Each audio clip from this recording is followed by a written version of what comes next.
Okay. We are doing it live here on the live stream. Welcome. Welcome to the live stream. I'm Tony D. This is Little Joan. Little Joan's very sleepy. Little Joan didn't eat her dinner tonight. I don't know why. She had some blueberries, but she passed up on sausage. We were at my dad's, both my parents, and but it was Father's Day, so the fam got together, and my brother and his wife brought their dog, and so I brought a sausage for Joan because we were having something the dogs couldn't eat, and so I cut up the sausage for Joan, and then I had to cut some up for the other dog, Truffle. You've seen Truffle on a guest dog. And Joan just didn't want to eat it. And like, Joan's got kind of a tiny window to eat her food when Truffle's around, because Truffle's just like sniffing. And so I just gave the rest of Truffle. Joan didn't care. Go figure. Go figure. Oh, wow. What happened this week? It was a weird week for me, on top of it being Father's Day. Happy Father's Day to all you dads out there. I didn't have an event Saturday and Sunday, which is weird. I am booked pretty much solidly for most weekends. Now, July 4th weekend, I probably won't have anything, but you never know. But it was weird. This weekend I could have had something, but I don't know, for whatever reason, couldn't pull it together. But I did do stuff Thursday and Friday, so it was like my weekend went off early, and then I had a date yesterday. It was kind of a different weekend for me. Where did I go? So I went to a local farmer's mart, Gloucester Township Farmer's Mart, and that went well. That went pretty well. Hold on, I was checking my levels. Actually, Fox 29 was there from Philadelphia, and I thought, oh, if I could get on Fox 29, which I've been trying to get on pretty much since I've been doing stuff. But the woman didn't seem that interested. They always hire leggy blondes for Fox News, even at the local level. So she was a leggy blonde. She was kind of cute. More in my age range. Calm down. And then Friday I went to Crossroad Comics and Collectibles in Pittman, New Jersey. And then due to it crossed wire, she really should have had me there on the 28th on Friday. So I said, well, I could do the 28th. So I promised to come out for that. Are we live here? I'm just checking. A little worried about my levels here. So it was good weird weekend. And then next weekend, I'm just all, man, talk about an amazing June. I got, I think, a total of 18 now events. So I've done 1, 2, 3, 4, 5, 6, 7, 8, 9, 10 already. And I got 1, 2, 3, 4, 5, 6, 7, 8 more to do this month. That's nuts for me. That's almost as many as I did last October. Last October I did 20. October's filling up, I'll tell you that. October I already got 1, 2, 3, 4, 5, 6, 7, 8, 9, 10, 11, 12. So I already got a dozen for October, and I haven't even tried to book October. They're just coming. People are just coming back to me. Oh yeah, October, we got to do October. So that's going to be a fun, I'm just going to have to order a ridiculous amount of books going into October. I may have to order a ridiculous amount of books for the rest of this month. So I should probably order more books. Yeah. Anyhow, we're doing a live stream where we do it live. And we've got lots to talk about. Where the hell is everybody? Is anybody here? Last week I was all like proud of myself. We had such a great showing. It's 7:01. I am live.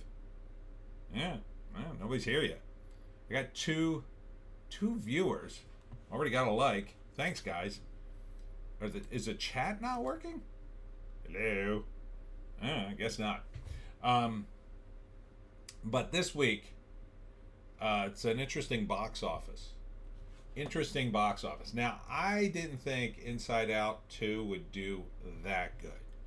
And part of the reason, my reasoning for that is they were touting it a little hard. They started at 90, and they ended very high. I forget. I think they were up at 150.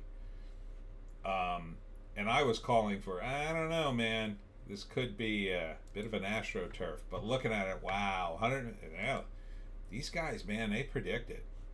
I don't know how they keep doing it. But there it is. Inside Out 2, 155 million. I didn't think it would do that well. Now, worldwide, almost 300 million. So that's pretty good. That's pretty good. That's definitely teeing up a third movie. Oh, yeah. Oh, yeah. At the state of movies today, you're absolutely doing a third. But, man, I thought Bill Hader got out of this at the perfect time, but there you go. 155. I don't like the Inside Out franchise myself. It's not really for me. I hear it's not woke, so that's probably a huge factor, right? Probably. 155, not too bad. We'll see what happens next weekend. But you got to figure 50% drop off. It'll do another 75 worldwide. That'll be 150. So we'll be at about 450. So it'll definitely crack $500 million.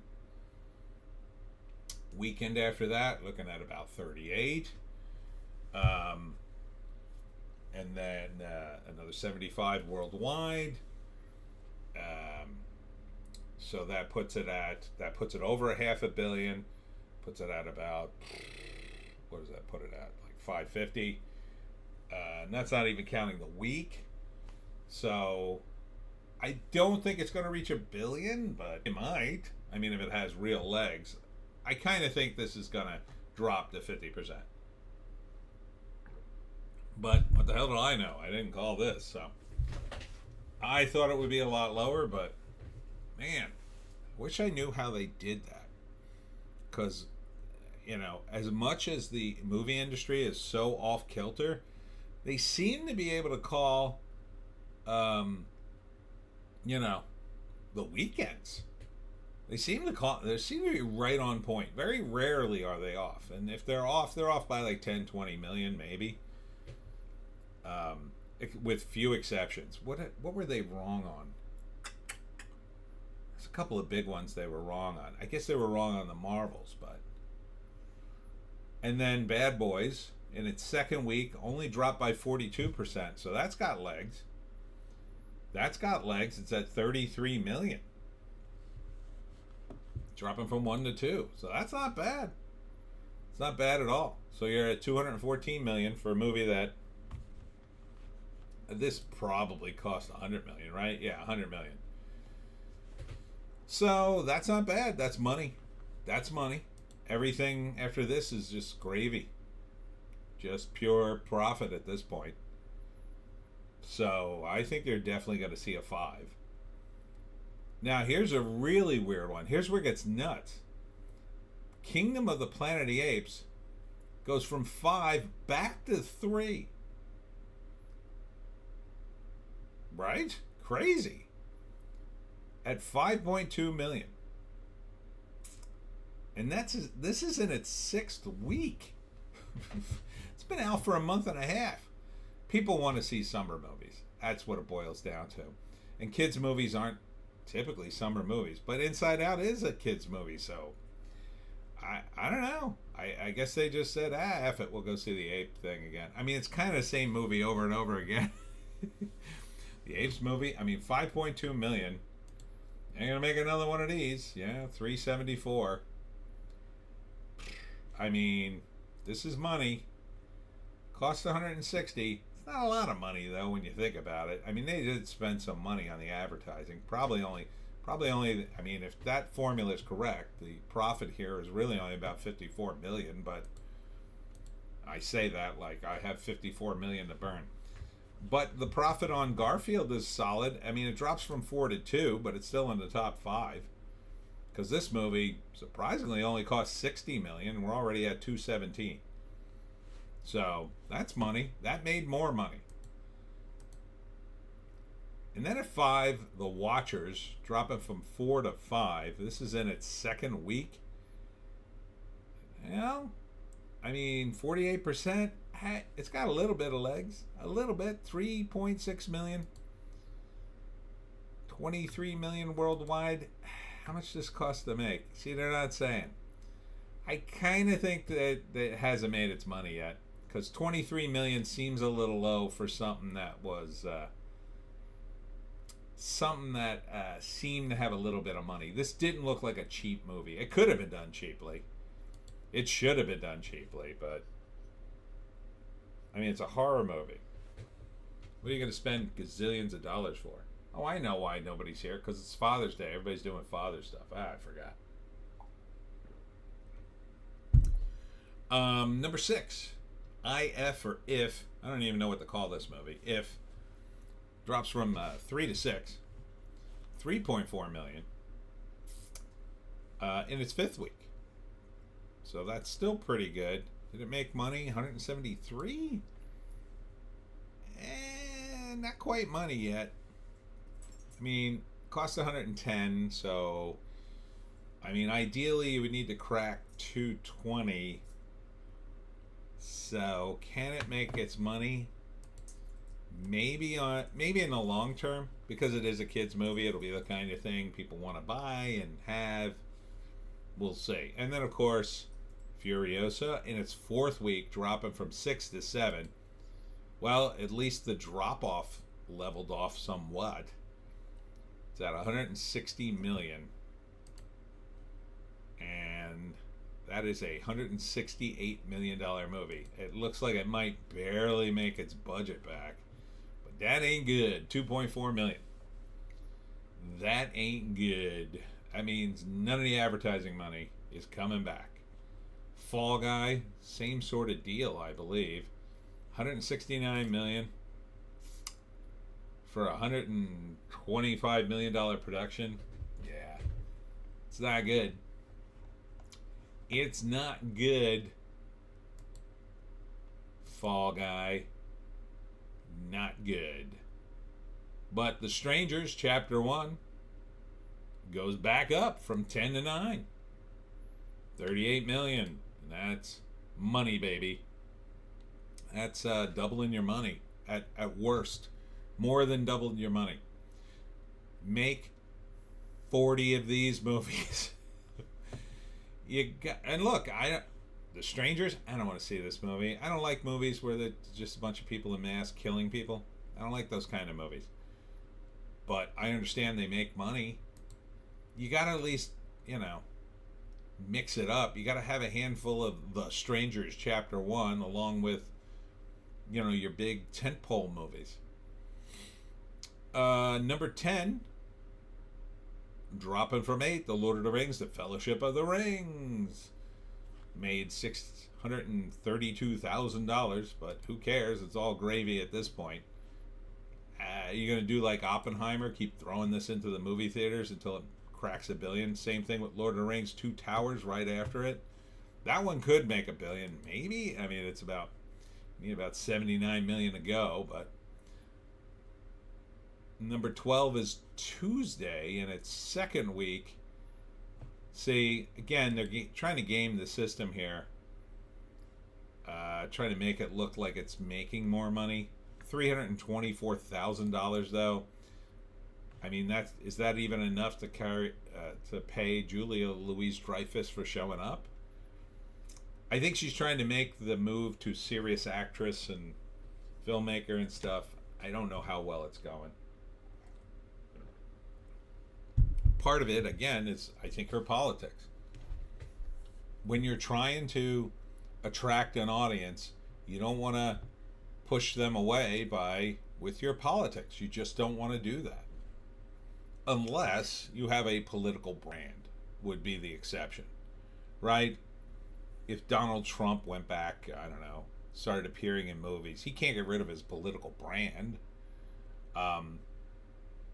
But Julia Louis-Dreyfus, I didn't know her politics. I mean, I assumed it was Democrat, but I didn't know her politics until she really started. It just, these guys, part of it is, I don't even think they care about politics. They just get caught up in it. It's a new trend in Hollywood. Oh, you got to be political. What side of the aisle are you on? I mean, if you got your money, you kind of don't care. But Julia Louis-Dreyfus is trying to do these movies. Does she want to go down the tubes just because, nobody on the right side of politics will go see her movies? And granted, you could argue, well, not a lot of those people would go see her movies, but I think you're wrong on that. I think there is some crossover there when it comes to movies. People just want to see a good movie. So you don't want to blind people. I mean, like, again, you can be a little bit political. You can say, well, I'm a Democrat, so I donated to Biden, whatever. And just leave it at that. But number 13 is Treasure from Bleecker Street. What the hell is this movie? Premiering for $243,000. Treasure. What the hell?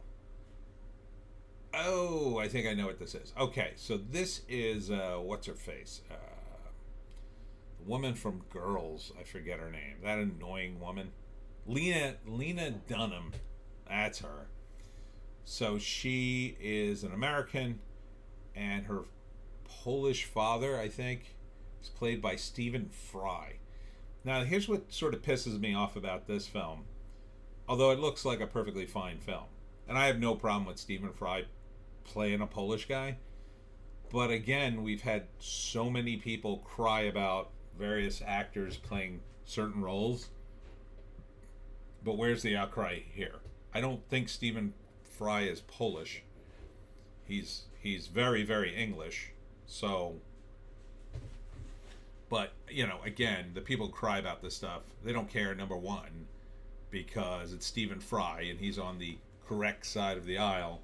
And number two, it's kind of a small movie and it's probably not, it doesn't have any attention to it. And most of these people are attention seekers, but it still kind of pisses you off. But that being said, it didn't look too bad. It looked like a decent flick from Bleecker. I saw the TV glow. Now, I read an article saying that this was some sort of, trans thing. I don't know what it is. 4.6 million. I would think this looked like a small movie, so it's possible this was money, but seems awfully low. Didn't seem like they spent real money on it going out of theaters. After that, Babes for 107,000. Yeah, this movie just got raked over the coals. I think it cost more than 3.4 million. So even though it's a small movie, it probably cost like 10 maybe. In a Violent Nature, I thought this movie looked good. Again, it's a slasher movie. I'm not super enamored with that, but I thought the look of it was kind of cool. Probably, didn't cost a ton of money, but I don't know. 4.1 million doesn't seem like it made it. Robot Dreams. I mean, they tried to push this movie, didn't quite seem to work. Looks like they put it in more theaters though. Kind of eking it out there. I mean, it's animated, but it did win an Oscar. A lot of people said nice things about it. I wouldn't mind saying it. I like cartoons. Ezra from Bleecker Street. This was the Robert De Niro, Bobby Cannavale autism movie. 2.5 million so far. Yeah, not doing super well. Didn't get exactly rave reviews. I Used to Be Funny in its second week. Again, putting it in more theaters. Small film. Seems really depressing, the movie. Then premiering Ghostlight. I don't know what this is, in 3 theaters. Yeah, I haven't seen this one. Oop. I'm doing the live stream where we do it live. Although no one's here, so how live is it?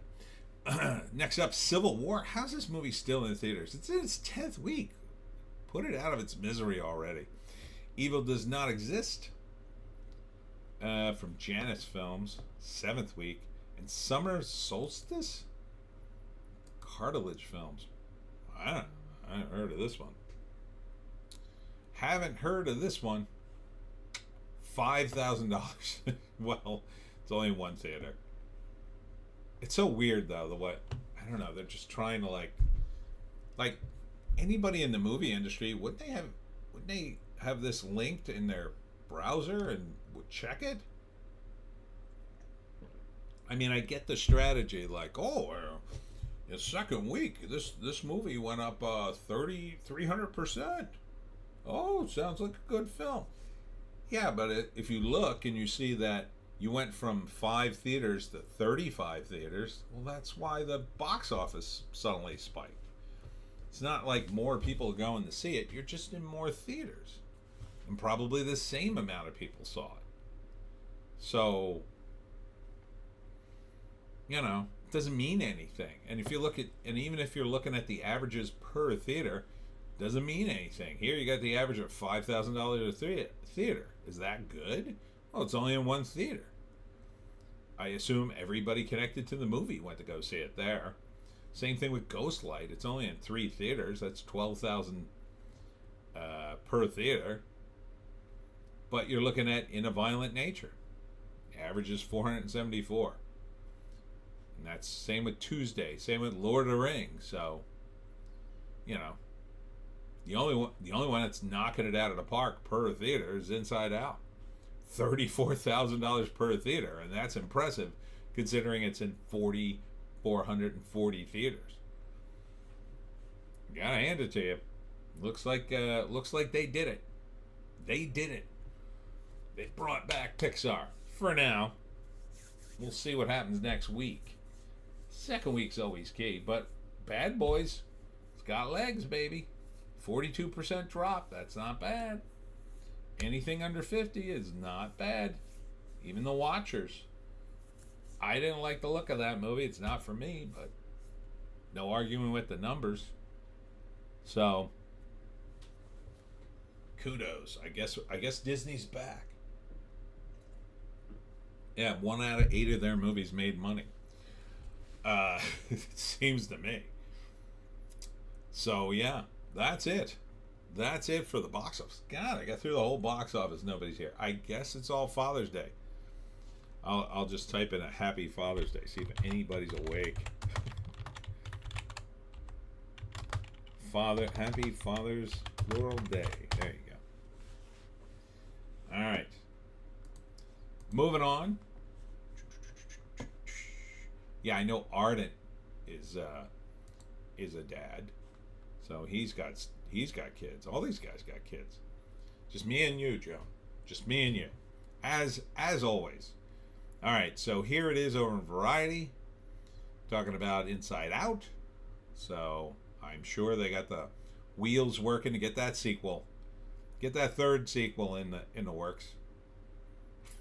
How to watch the 2024 Tony Awards by not watching it at all. Why you tell me how to watch things? I hate those headlines. They infuriate me. They absolutely infuriate me. I don't need to know how to watch anything.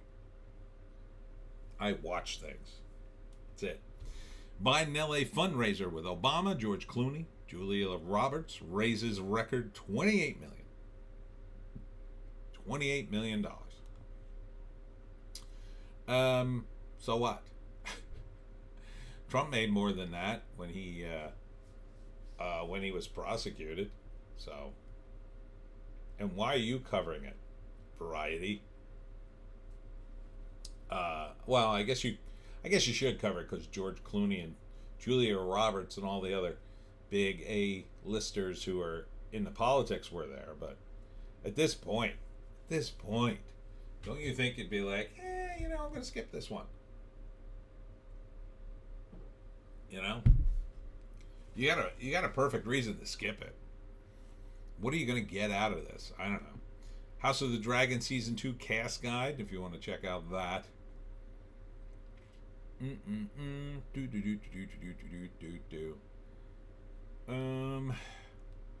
Bar Rescue host John Taffer reveals 5 series secrets from the show's initial rejection to walking away before the remodel is done. Is he still on? God, I haven't seen his show in ages. This was like the last show I was totally addicted to. Yeah, it's still on. Bar Rescue will celebrate 250th episode, airing June 30th. Man, I love this show. It's fun. I like these shows, though. I like the shows where they go into a business and the business person is doing it wrong. Restaurants, hotels. I like the restaurant one, the hotel one, and the bar one. The restaurant one, they've done a few different of them, but I like the English guy. He's okay. And there was another one who did it too. But the hotel guy was really good. The hotel guy was very good. Anthony Mercury, I think his name was. And bald guy who go in there, stay at the hotel. Oh, some of those hotels were gross. Very gross. I learned so much on that show. If I ever get into a hotel situation again, I know right. I'll tell you the first thing you do. JEC is here. Ha ha ha. I was wondering where everybody was. I thought the chat was broke. So going in a hotel, I now know to go right to the air conditioning unit, pulling out the air filter and checking it, because and brace yourself, because they may have never cleaned it, but you should immediately pull that out, and if it's filthy, just go bang it out somewhere in the sink or whatever. Father's Day, says JEC. Yeah, I figured, but I know Ardent has kids. I don't know about a lot of the other guys, but yeah, I guess they're all busy. I already finished up my Father's Day stuff today, so I love the Hotel Impossible, that show is called, and then the Bar Rescue. And the Bar Rescue one I like because John Taffer yells at people, and I love that. I love the yelling when he goes in there. What the hell are you doing? Because they're just so stupid. And look, I'm pretty sure they set this up. I mean, it's usually pretty bad, but it's not that bad.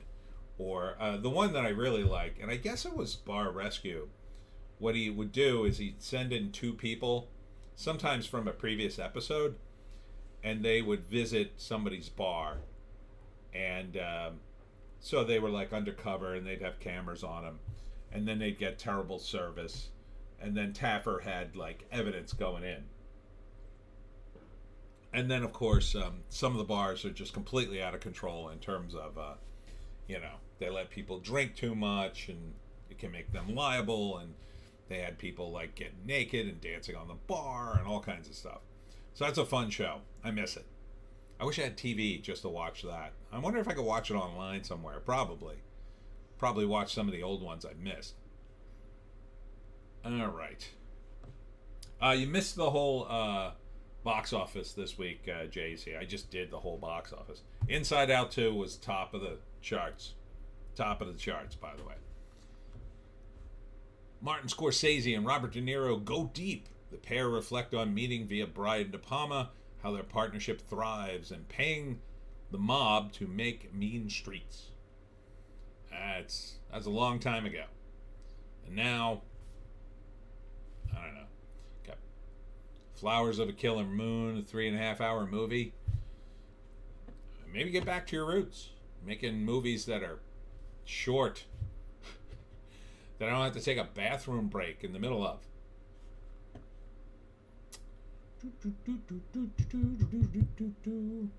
Yeah, here it is. Inside Out 2. All the records seen, felt, and heard opening weekend. Alright, moving on to... Wait a minute. How do I get all my tabs mixed up? How did I get Variety over here? That's weird. Fandom Pulse. Now this is totally new headline to me. Crisis at DC Comics says Mark Waid's summer event, Absolute Power, fails to sell Spur to spur sales. You mean? Fails to sell Spur rumors. DC will be cutting their publishing line. Fails to sell Spur rumors. I don't know what that means. What the hell is he saying? We've known DC Comics have been in trouble for some time. The company has failed to move the needle with any of its initiatives in recent years. Gee, I wonder why. Is there going to be another Crisis on Infinite Redux again? How many times can you do it? I get it. It was a hit in 1985 with George Perez doing the art. They're even showing it in this thumbnail. It's like, man, they can't get past that. They absolutely can't get past it.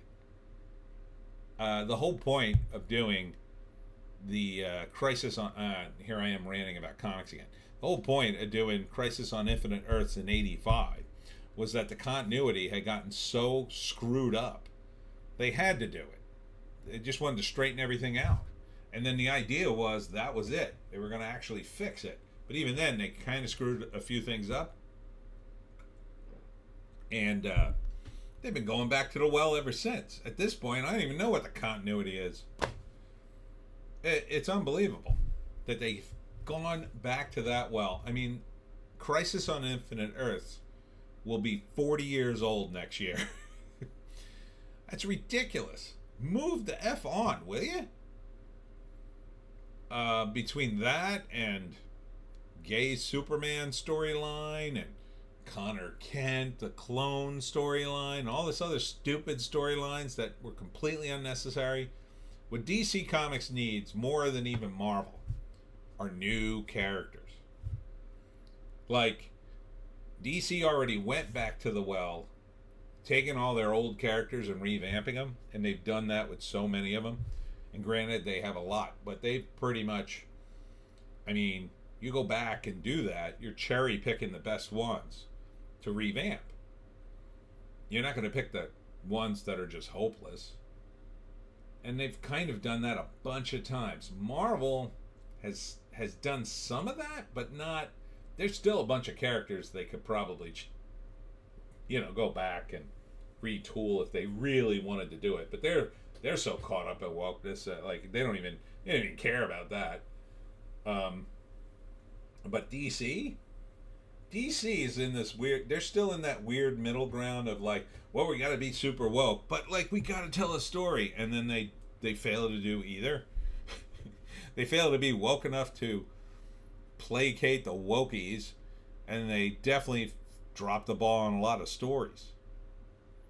So, I mean, Dan DiDio didn't do it any favors, but compared to the guy they have now, and I forget who's running it now, he was okay. I mean, but that's not saying much. The bar was pretty low. They should have given this to Bob Schreck. They should have given him Bob Schreck should have been in charge of this deal back in the day. He knew how to publish comics. I don't agree with a lot of Bob's political takes or some of his creative decisions, but he knew how to make comics. Though the comic industry has a myriad of problems, as Batman writer Chip Zdarsky said, the primary issues are twofold. One, fans don't see any reason to keep reading because continuity gets rebooted at the drop of a hat, invalidating classic stories they love and never progressing the characters. That is definitely a factor. I would agree with that. And number two, DC Comics and the rest of the industry have done everything they can to push the LGBTQ agenda on all their characters, making it difficult for any reader to want to read gay romance fan fiction of their favorite character. Yep, that's a problem. But there's more. There's an even bigger problem than that. Although I'm sick of all the woke stuff too. The bigger problem is the industry itself. The business model is broken. You can't sell me a $5 comic that basically is 36 pages, 14 pages of ads, 15, and then 20-ish pages, 20, 21, 22 maybe pages of comics. It's a terrible buy. Now, once in a while, they cram in a little more to their credit, but it's not enough. It's not enough. I should not be paying that kind of money. I can't afford comics. I bought comics, and now I can't afford them. If they were $2, maybe I'd buy some. I could go to the store and buy, 5 comics. But the average comic book fan fan spent $20 to $50 on comics back in the heydays, and that was enough at $2 to $3 cover price. Let's say get you 3 divided by 16 comics. Yeah, that's a pretty good stack of comics, right?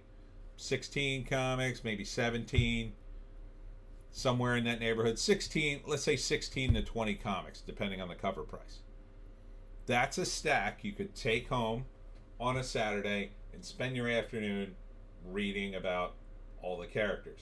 And by having 16 of them for the DC universe, for example, you can get all the Batmans, right? So say you haven't been there in a while. You can get your Batman comics. There'll be at least 2 of them, right? So that's 2. You can get a Superman comic. There's always one of them every month. You get yourself the Justice League. So you're covering all the basics. And then you might get Aquaman. You're going to get the Titans probably. See what's going on with them. And still leaves you with 9 comics. You go buy some of the Marvels, get all the basics for that, and then maybe get 2 or 3 independent comics. And so you could find out what's going on in each universe. Now, at $5 a comic, they're still spending 20 to 50. That's 4 to 10. So forget the guy who's spending 20. He can't even follow what's going on in one of the universes, much less both of them. You gotta spend 50 just to get 10 comics. You're talking like, okay, I can either follow one of the universes fairly closely, although I probably need more comics than that these days because they're just cranking them out, or I could split the difference, maybe get 5 in each, and maybe get 4 in each, and kind of cover the bases. But it's too much. And for what? 10 comics. You know, it's destroyed the hobby, and the hobby needs to change. It needs to have a better, a more value. There needs to be more value, and so you need to put 5 comics together. And Mark Waid, not for nothing, is super political now. He's been super political online. He's been in multiple, I'll say, fights online with various entities. Hasn't done him any favors. A lot of people just won't buy his work because of things he's done and said, I think.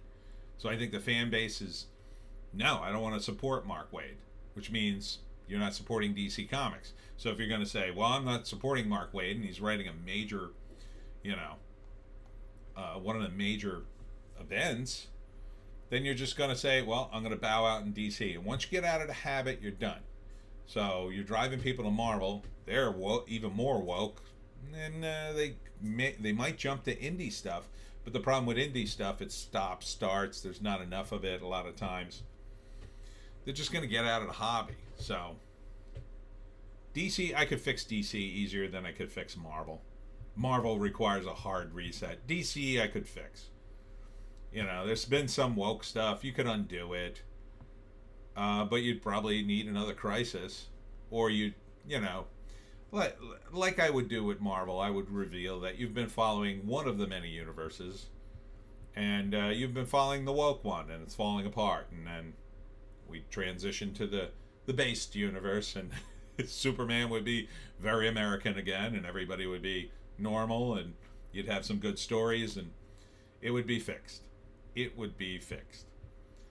This is the new site for Fandom Pulse, by the way. So he moved over the Substack. He doesn't seem to be doing as many stories anymore, but I guess that, and he's not updating his site, so he's trying to get everybody over here. So there was a bunch of news this week, of course, on Doctor Who. Doctor Who's still terrible. The ratings are just low. They don't seem to be gaining any. They definitely not gaining any fans. They only lose them. And you want to talk about gay? I mean, This is the gayest thing I've ever seen. You know, I get it at one point, like, okay, you could drop a little woke stuff in there, maybe you have a gay storyline, whatever. But Doctor Who is like super gay. Like, they've done everything but paint the TARDIS rainbow colors and stick a bunch of dildos on it. I mean, that's like the last thing. If they did that, it wouldn't surprise me at all if they did that. If the TARDIS turned into a giant butt plug or a dildo, I'd just be like, yeah, that seems like the way they were going. It's that gay.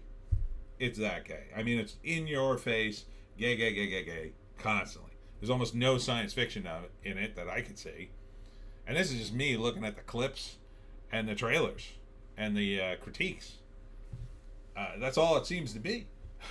Like, you know, I don't know where they find the time to put any science fiction in the damn show at this point. I don't even know why they bother. Quite frankly, why even put science fiction in it? Why not just have Doctor Who, you know, go to modern Earth and he parks the TARDIS and then just goes out and goes to gay clubs? Like, why not just do that? Why even attempt to go on adventures when you really just want to tell stories that are gay, gay, gay, gay, gay, gay, gay? Are they going to reveal that the universe is gay? Is that part of the deal? I don't know. So, yeah. That's what's been going on with Doctor Who. It's just crazy. It's just absolutely nuts. All right, moving on to Hollywood Reporter. So it looks like season 2 of House of the Dragons gearing up. Yeah, I haven't gotten into this yet. Again, I'm just sort of waiting. I'm just sort of waiting it out, see if I mean, I've been so burned by the first one. I feel very burned. I hung in for Game of Thrones, and now I feel like there's no way I'm watching any more Game of Thrones related stuff until I'm sure the show is good from beginning to end. That's my attitude. So, you know, once this show does its 5, season run or whatever, and then people say, oh, you gotta watch it, it ended wonderfully and it's great and blah blah blah, then maybe I might go back and binge watch it. But I'm just not gonna waste my time. I don't want to get burned 3.5 seasons in like I did with Game of Thrones. It was too big of a drop. So we'll see. We'll see. Jay-Z and Alicia Keys slated to perform Empire State of Mind at Tony Awards. Was that in the play that they're going to perform that song? It's so weird, right? It's like, here you got Jay-Z, a rapper, a guy who made his bones, made himself famous because he was this cool guy who came from the streets and dealt drugs and then made it as a rapper and had the whole image. And now he's just like up in the upper echelons of high society, it seems. And now he's at the Tony Awards? It doesn't make any sense. Like, why would he even accept this? Is he completely... He just... money, I guess. It's like, dude, you used to be a rapper. And I get you don't want to continue that hardcore image. I get that. But the Tony Awards? It doesn't make any sense to me. But, okay, sure. Let's see. Oh, and Sean Diddy Combs had to return his key to New York City because everybody's pulling up stakes with him. But he doesn't seem to be going to prison or anything. But I think he's going to get sued a lot.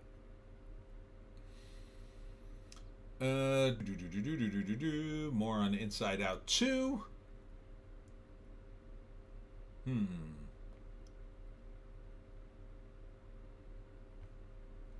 A lot of the same stuff. Star Trek Picard showrunner Terry Matalas tackling remake of 1980 sci-fi movie Enemy Mine. That's a good movie. It doesn't require a remake. So, sure, the remake and everything else, I mean, go ahead, waste your money, I guess. I mean, most people won't remember the original movie, so... Are they going to woke it up? I I'm gonna guess yes. Ahsoka stars Rosaria Dawson, Hayden Christensen on prequel reappraisal. Hayden's got the high ground now. No. You can try to push that all you want, but I mean, I haven't come across Acolyte headlines yet, but the Acolyte pretty much killed Star Wars. Let's be honest. Ahsoka didn't even register a blip in this train wreck. That was just like, Ahsoka's like down, like here's Star Wars crashing. Ahsoka's a little ways up here, and then the Acolyte's like at the bottom of the ravine. So, over at Bounding in the Comics, more on Doctor Who. Looks like the Blade reboot is, I don't know. There's a lot of different ways to read this, but the first way I read it, Joe Higashi is here. People like Acolyte though. Yeah, I could tell by but it's incredible low ratings. And it's Rotten Tomatoes score. So the way I read Blade is Joe Higashi. Haha, you have a very fine taste, it seems. Haha, cause everything you hate, critic kicks, and others love overall. Yeah, it's a weird hill to die on with the Acolyte, but go ahead. So the Blade reboot has lost now 2 directors, a bunch of scripts. The rumor is that they keep trying to jam in the daughter character, which sounds like they just jam that character into the comics so they could then jam it into the movies. I don't know what they're thinking on that score because, as near as I could tell, I was a big Blade fan. I love the Blade franchise. I still contend Wesley Snipes, put him back in the suit. He'll be in a, armor and makeup, and I think he could do it. Now, he looks a little old, but I think with all the armor and stuff, he could pull it off. I think he could totally pull it off. Now, you could pass the torch thing and either do something where he's like reborn as a different actor who's younger or whatever, or you could pass the torch to a different character. I would, keep Blade because he is a vampire, and that's part of the whole deal, right? Joe Higashi, Blade with Wesley Snipes is the one. The other guy, meh. Yeah, and no offense to Mahershala Ali. I mean, he seemed right for the part, and he seemed like he wanted to do a good movie. But yeah, I mean, so maybe you could do a movie in which Wesley is the main character, maybe he's dying, and then there's a big scene where he falls in a giant pool of blood that maybe the evil vampire is trying to use to resurrect somebody, and it makes him younger, and then later he climbs out of the pit, and it's, it's Ali, a younger guy, and it's just him, and then the idea is like, he got younger, and now a different actor will play him. Like, that would be kind of cool.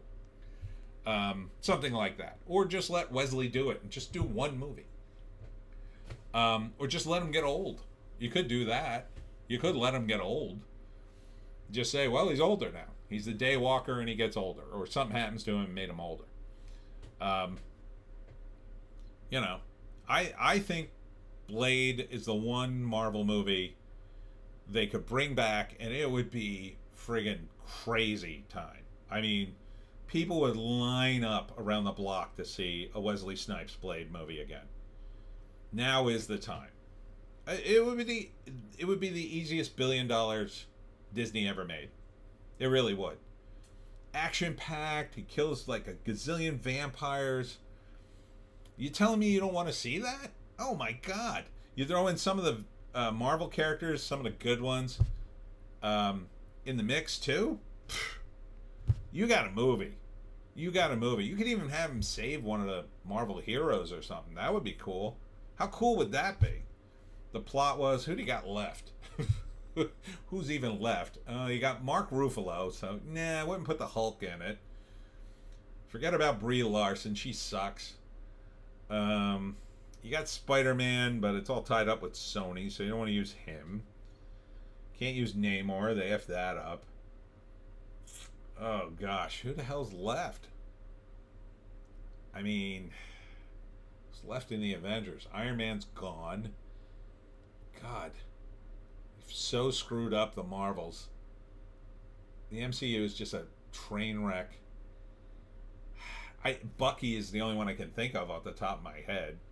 So maybe you could have him team up with Bucky, would be cool. I mean, you could even throw in Falcon. Yeah, hell, you could put him in the Avengers. That would be badass. I don't think Blade's ever been in the Avengers, but it would be cool if he was. That could be something where, like, the movies exceed where the comics, did something the comics didn't do, which would be cool, though. And just because, yeah, it's Wesley Snipes and everybody knows who he is. So you could have the Avenger lineup could be, you could have Chris Hemsworth. He's still in the mix somehow. And then, who did I just say? God, I drew a blank that quick. Bucky, and then Falcon, and Hemsworth, and then you have to throw in one of the girls. Oh, you could throw in, well, she quit. I was going to say the Wasp, but she's sort of out of it. And unfortunately, she's tied in with a terrible, terrible movie. I don't know who else. You kind of got the Supernatural covered with Blade and Thor. And you got the Muscle covered with Thor. Doctor Strange, you could throw him in. He's still in the mix. God, all the female characters suck. I mean, you could throw in some new ones. You could throw in Tigra. I mean, she was okay. If they did her right, like, you'd have to get, like, Sydney Sweeney in body makeup. And then that would be a movie. Yeah. Sydney Sweeney in body makeup as Tigra. I think you can make that work. She's in a bikini. That's what Tigra wears, by the way. She's just in a bikini and she has claws, but she's super hot. Covered with just a light coating of fur. Very light. Boobs jangling all over the place. Oh, yeah. There's your movie. I think it could work. Will they do it? No. My theory is that Mahershala Ali didn't want to do a woke movie where he was emasculated at every turn, and they kept pitching stuff, and the studio kept saying, no, you gotta have the daughter in it, and she's got to be the boss. And they kept arguing with the studio, is my theory. I mean, I like to think that way, but I don't know, it could be the opposite. Maybe the studio finally wants to get out of this, and they're like, oh no, we got to do the woke thing. I don't know, who knows. There's always a bunch of shenanigans going on behind the scenes. All right, moving on. Oh, here we go. The Acolyte makes massive retcon to Star Wars lore, reveals lesbian space witches created by life force long before Darth Plagueis. Yeah, and the one thing Star Wars had going for it, beyond the fact it's just sort of derivative of like 9 other things, was that it had a history and lots of canon, tons of books. Joe Higashi says, thing is, if the daughter is in it, and she has to be the boss, then they have to either emasculate him or have him die. Yeah, no, it's unacceptable. And I'd be pissed if I first got a role and then they want me to just die to prop up another actor. Sure. Who the hell wants to do that? And it's just stupid anyway. No one wants to see the daughter of Blade. No one wants to see that movie. No one. The idiots in Southern California think people want to, well, it's Blade. It's not Blade. It's his daughter. Nobody wants to see that. Nobody knows who this character is. I don't even know if they have a published Daughter of Blade comic. I think she's been in the Blade comic. But so what? There's been a million characters in Marvel comics you'd never heard of. You ever hear of the Spot? They haven't put him in yet. Bet they will someday. How about the Hypno Hustler? They were trying to develop that one for Donald Glover. I like the Hypno Hustler. Oh yeah, that sounds like a great character. Oh boy, I'm sure Donald Glover was very excited in that meeting. Donald, we have a wonderful IP for you to star in. It's called The Hypno Hustler. And Donald Glover is no stranger to comics. He probably would have went, what? The Hypno Hustler? Who the hell is he? Imagine being pitched that in a serious way. I'm sure Glover was like, what the hell are you selling me? It's so first off, it's so 70s, and second off, who the hell knows who that character is? It's dumb, stupid. But yeah, getting back to Star Wars, there was just no reason for this. No reason for this stupid lore to be. I mean, you have page after page of this lore, hundreds and hundreds of pages of this lore. You literally just could have taken. And look, some of these books. I was at a convention once, and guy came up, and he had this uniform on, and I had never seen this uniform before. And this is sort of at the height of my geekdom, and I don't recognize the uniform at all. And I think, oh, it must be original costume. So I asked him, and this is before the era of cosplay, so it was more unusual that anybody would be in costume. And I said, dude, what are you dressed as? Is this your own creation? He goes, oh, no, this is from Star Wars. And I'm like, really? I don't recognize that at all. He goes, no, it's an alternate universe. And I'm like, really? He's like, yeah. Oh, it's a big thing. And I'm like, so they had pictures of the alternate universe uniform? And he goes, no, but they described it in the book, and I made it from the description. And I was just like, wow, he is hardcore. But that's kind of deep canon Star Wars had with all these books. Dozens and dozens of books. And they own them. They have them. All they had to do was crack them open and say, yeah, let's do this. They were popular. All you had to do was follow the instructions. They're throwing in, what's his face? Thrawn. He's one of the villains that came out of the books that was pretty big. Yeah, that was the first smart move they've ever made, but it's been, I don't know, how many years and how many failed things like the Acolyte that are just, like, why would you introduce the Acolyte? Why would you suddenly go, oh yeah, we're going to make this female, even though it's a property that appeals to males, and we're going to girl it up to the point of insanity, pissing off all the previous fans, and trying to bring, like, it's an ego trip. These guys thought they could do this and women would just come rushing into Star Wars. It's not happening. It's not happening. Even if you argue like, oh, well, the Acolyte's pretty good. It's not happening. People aren't rushing to the Acolyte. No one's rushing to it. No one rushed to Marvel when they did the same thing at Marvel. It was still mostly men seeing the movies. The stats show that. Mostly men went to see the Marvels. So they did all this work to appeal to women, and women didn't go see it. So what does that tell you? Women don't like this stuff. I said it a million times, and I say it. I'm at events, and I'm telling people. Joe Higashi. Women most do want to be tomboys or dudes. Women most do want to be tomboys or dudes. I would disagree with that statement. I'm not sure what you mean by tomboys or dudes. I think it depends on the age of the women you're talking about. So I think Joe Higashi, and most men don't want to wear dresses or panties. Oh, I'm sorry, I read your post wrong, I think. Women most don't want to be tomboys or dudes. Okay, yes. Joe Higashi, and most men don't want to wear dresses or panties, though fat CEOs do for mistress under their suits. Most women don't want to be tomboys is my point. Sorry, I misread that. There's that icon that blocks part of your sentence when it first pops up. It drives me nuts. I apologize. Point, they're selling to the minority, not the majority. Agreed. 100%. And it makes me very angry. Mostly because I've had to deal with it in my own work.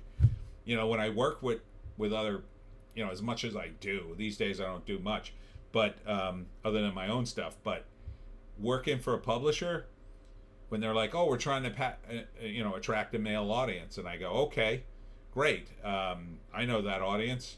So here I got a bunch of action and crazy stuff happens, and the guys are building stuff and doing things, and they go, "Oh, no, no, no, no, no, we want a romance." And I go, "Men don't want romances in their literature, typically. They don't want a lot of steamy romance. That's what women want. See, women see everything, most women, through relationships. They want people to get along because it's about their relationships. Whether it's their personal relationship with their friends, or their significant other, or the potential for a significant other, they're all about that. And if they have a family, they're all about that. I contend that women, if you are a woman that has a family, you would rather go to a movie that was terrible, that you hated, as long as the family came out of that movie and felt good about the experience. Like, they would rather have the family bond as a family over a terrible movie, even if she hates it, than to go see a movie that she liked, that the rest of the family said, "Oh, no, I don't like this." Because I think that's the way women view things. It's all through the prism of the relationship. LeMay, screenshots from the Acolyte looked cringy, so I did not give it a chance. Can't blame you. Joe Higashi, I apologize. Point, they're selling to a minority. Oh, I already read that. Sorry. Welcome, LeMay. Welcome. Yeah, so you can't take a boy-centric thing like Star Wars, Star Trek, the MCU. You can't take that and then suddenly ram it down women's throats. They don't want it. They don't want it. The only reason I could get a girl to go to a Star Wars movie with me would have been because she was interested in me, not the movie. That would have been the only reason. That would have been the entire reasoning. Oh, Star Wars. Oh, but he's kind of cute. That's the reasoning. Joe. Yeah, you're right. I think people forget that most people are empaths, aka people will go see a family film over their own chick flick for a family. Yeah. Now, men are different. Men will say no. Like, I don't want to see that movie. That movie's stupid. They might endure it for the kids, and they might even endure it for their wife or girlfriend or whatever, but typically not. Typically, they're kind of in charge. Their goal is to see a good movie. They don't want to take their family to a bad movie. And while they still have their family in mind, they are about, they're more about the actual film. They'll use more logic. They're not going to use, like, their feelings. Well, I feel like we'll get along. No, that's not a man thinking. That's a woman thinking. Well, I feel this movie's good. No, guys are going to be like, this is a good movie because of this director, this actor, this story. They're going to break it down like that. And Star Wars, yeah, it was about what was happening in Star Wars. It was about being a Jedi and buying the toys and all that crap. So the problem guys have with the Acolyte, besides the many problems, is it just breaks canon. They can't, most guys aren't going to get past that. They're not going to say, well, it breaks canon, but it's awesome. No. They're going to be like, why? Why does it break canon? Again, women are going to look at it and go, well, did everybody like it? But the guys are going to look at it and go, this doesn't make any sense. My logic tells me, don't go see this movie. Or show up or whatever. And the other thing is, too, it's only on Disney Plus. So you need to pay money to see the damn thing. Like, and they touted this thing like the end-all, be-all. it just wasn't a good idea. They spent a fortune on this thing. I believe the amount of money was 180 million. So I think they spent, I don't know how many episodes. There's 8 or 10. You're talking like nearly $20 million an episode for a TV show. In 1995, they spent $1 million an episode on Star Trek: The Next Generation, and that was considered exorbitant. Joe Higashi, what were the canon breaks, and were they central to the overall lore for Acolyte? Well, as near as I can figure from what I've seen, the first canon break is, and I'm giving you broad strokes here. I'm sure if I dug down deeper it would be more, but the High Republic is like the George Lucas Silmarillion, right? You know, he wrote some stuff on it, but you don't really know much about it except, you know, Kathleen Kennedy pushed these High Republic comics and novels, which I'm not sure which came out. But in the original lore, they had what were called Jedi, not witches. They had some other word for it. They were like female Jedis. And then they didn't use that. They used witches, which are completely new and made up and not in the canon at all. So they used these Force witches. They imply in the series that the Force has always been female and that it comes out of these witches first, sort of before the Jedi, and the Jedi are corrupt, which also goes against the lore, because the idea is the Jedi are all goodness and light, but the Sith are the dark guys. And then, which, you know, breaks the lore. But there's all sorts of problems with Star Wars going into it, I would say. But the main thing is just that you've got a bunch of new characters that nobody ever heard of before, and now they're absolutely key to the Force as an entity in the universe, and it goes back in time. So it's like no. All the stuff you saw before, yeah, it's all because of these witches. That's the implication. Joe Higashi, Force witches? Jedi being bad? That's a big deal. That's Jedi being bad isn't that big of deal. They're just storytelling. Well, but that's not the lore. That's not the way it works. If you're a bad Jedi, you're a Sith. If you're a bad Jedi, you get pulled into the dark side and you become a Sith. I mean, that's the way it works. That's the way it's been set up. Joe Higashi, Force witches depends, but you have to breathe new life into the property, and that's why Disney bought it, to be able to do that. You have to make new stories. No, and no. They didn't buy it to breathe new life into it, because that's not why you buy a property. They paid $4 billion for Star Wars. It was already a property that everybody wanted to see. They wanted to see sequels with the characters. They wanted to see more with what they already had. And when they bought it, all they had were the 3 original movies and the 3 prequels. And those were all popular. I don't like the prequels, but whatever. They were all very popular. All very popular when they bought it. So people wanted to see more of that. And what they gave us were the sequels, which began the slow degradation of Star Wars. And those also break canon in various ways, and they also sort of rerun things. And so these TV shows, you had an opportunity to do something like Chewbacca, the TV series. That would have been huge. Would have been the biggest show ever on Disney Plus. People would have went out of their minds. Chewbacca, the series? Yes, Chewbacca the series. Because, and why do I say Chewbacca? Well, you can do Chewbacca the series because it's just the suit. You don't need, I mean, the actor's dead, but you just need another tall guy to wear it, and you can create Chewbacca, and he can run around and do whatever.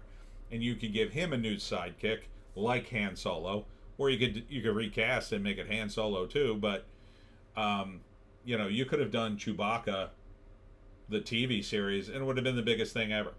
Would have been enormously big. Enormously big. You could have done stuff with the droids. Same deal. Just need the voices. Joe Higashi. I feel you, but it's how it has to be if they plan to make back the $4 billion in loans to make new toys, characters, etc., whom they don't gotta pay out to former artists, Lucasfilms, estate, etc. It's business overall. It's not the smartest. I get why they're doing it, but it's losing them money. You know, you could say that if they made this stuff and it worked. It hasn't worked. You could argue that the sequels kind of worked, but not really. Another thing they could have done, and if you're going to go by the sequels, let's say, they could have made a Daisy Ridley TV show. I mean, if you're going to try to get people to go to Disney Plus, that's what I would have done. I would have said, okay, Daisy Ridley, get her in a TV show. Now that she's done the movies. Because Daisy Ridley, her career is not going great, in my view. She's tried to spin off into her own movies like Natalie Portman. Hasn't really worked out for her. So you can get her back. It won't cost a ton of money to put Daisy Ridley in a series and make her the lead. And people who like the sequels would watch it. At the very least, it would look better. And you would have, you know, some of the characters we know. And you could have some of the other characters from the movie, whoever's available. I would have done that before I'd done something like this.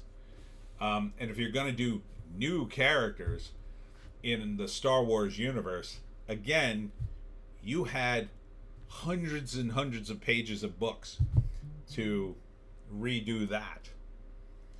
None of those have been put in a TV show, or some of them, very few, a TV show or a movie. So you could just take a series of the novels and say, okay, we're doing this. And you would have the fans of the novels. It hasn't been made into a movie or a TV show, so why not? The fans of Star Wars would be happy because you'd be doing canon. And you could make it as diverse as you want and slip people in and here and there or whatever. You know, Star Wars was not diverse. It was, you know, you had Lando Calrissian in it. He was one of the main guys. So, and they've been talking about a Lando show for God knows how long, but they screwed that up with Solo. I think the intent was to do a Lando spinoff, but I think the Solo movie kind of killed that. If they had done a Solo TV show, I think that kind of could have worked instead of the movie. But now they kind of killed it. They recast Han Solo as a young man and have him run around the universe. Would have been fun. You could have done God knows how many series, and people would have went nuts. But I think the streaming has blinded these guys. They want people to keep paying this subscription, but they don't want to give you actual stuff to watch. And you've got the movie industry dying, and then you put out, I mean, look, if you're going to put out the Acolyte, I mean, you're going to use your, like, let's get back our $4 billion by creating new characters and new toys. Why spend $18 million an episode? There's just no reason to. You don't see the $18 million in this show. It looks terrible. If you're going to spend that kind of money on a show, it better look amazing. It should have, like, crazy force powers in every friggin' second of this show. Instead, it doesn't. It's a bunch of boring women screaming at each other and singing. Watch the clips, you tell me. I mean, that's an easy one to me. Like, if you look at the clips of, like, the Obi-Wan show and a few other shows, at least there's some lightsaber battles in it. And you could say, well, maybe that's a pretty good show. Look at the clips from the Acolyte and you tell me. I mean, that singing episode is just stupid. It's embarrassing. It's like hardcore embarrassing to see these characters sing. And talk about, I don't even know what they're doing. Don't even know what they're doing. And they think they're being clever, and they're just not. Part of the problem is it's their talent. Their talent is awful. Something happened about 10 years ago, I guess it was. Yeah, about 10 years ago. Hollywood decided we want all new people who haven't read Star Wars or seen any of the movies. And they did this with the MCU, and I suspect they've done it with everything. They don't want anybody who's read the old stuff because they don't want the canon mixed in. They want to completely break from that, which is insane because they own it all. Disney owns 100% of the canon. They own the entire thing. They own all the novels. They own them. And you're talking about paying people? They spent $18 million an episode for this freaking show. It's not that much to pay royalties on something. It's really not. They may think they're saving money, but you can't. If you made this episode, you could have made this show for a couple of mil an episode at most, even with some special effects in it. They made Godzilla Minus One, an Oscar-winning movie, for $15 million last year. You're telling me you can't make an episode of The Acolyte for under $2 million? You're crazy. You're crazy. I'm not calling you crazy, really. I'm just saying. Joe Higashi, I know what happened. The boomer writers refused to teach the young people how to do it. Then Hollywood wanted new people, and they went to new things. But you need to be taught the lore, but they have to pay out to former artist deals and those properties still. They refuse to. Too greedy. But I feel you. Some of that's in there. Some of that. But really, it's not as much money as you think. They don't get that much money. What costs them money, I've heard, is they shoot something and they mess something up and they go, oh, don't worry, we'll fix it in CGI. And then they give it to the CGI guys and go, oh, so-and-so forgot their makeup, so just CGI the makeup on their face in all these scenes. That costs a lot of money. Yes, they don't have to go back and reshoot, but it would actually probably be cheaper to go back and reshoot the damn thing with the makeup on. That's the problem. They're dumping everything on the CGI guys, and it's costing them a fortune. They're reshooting things because it's testing abysmally. I mean, they're reshooting the entire they've reshot the entire Captain America 4 movie. They've reshot it. It's insane.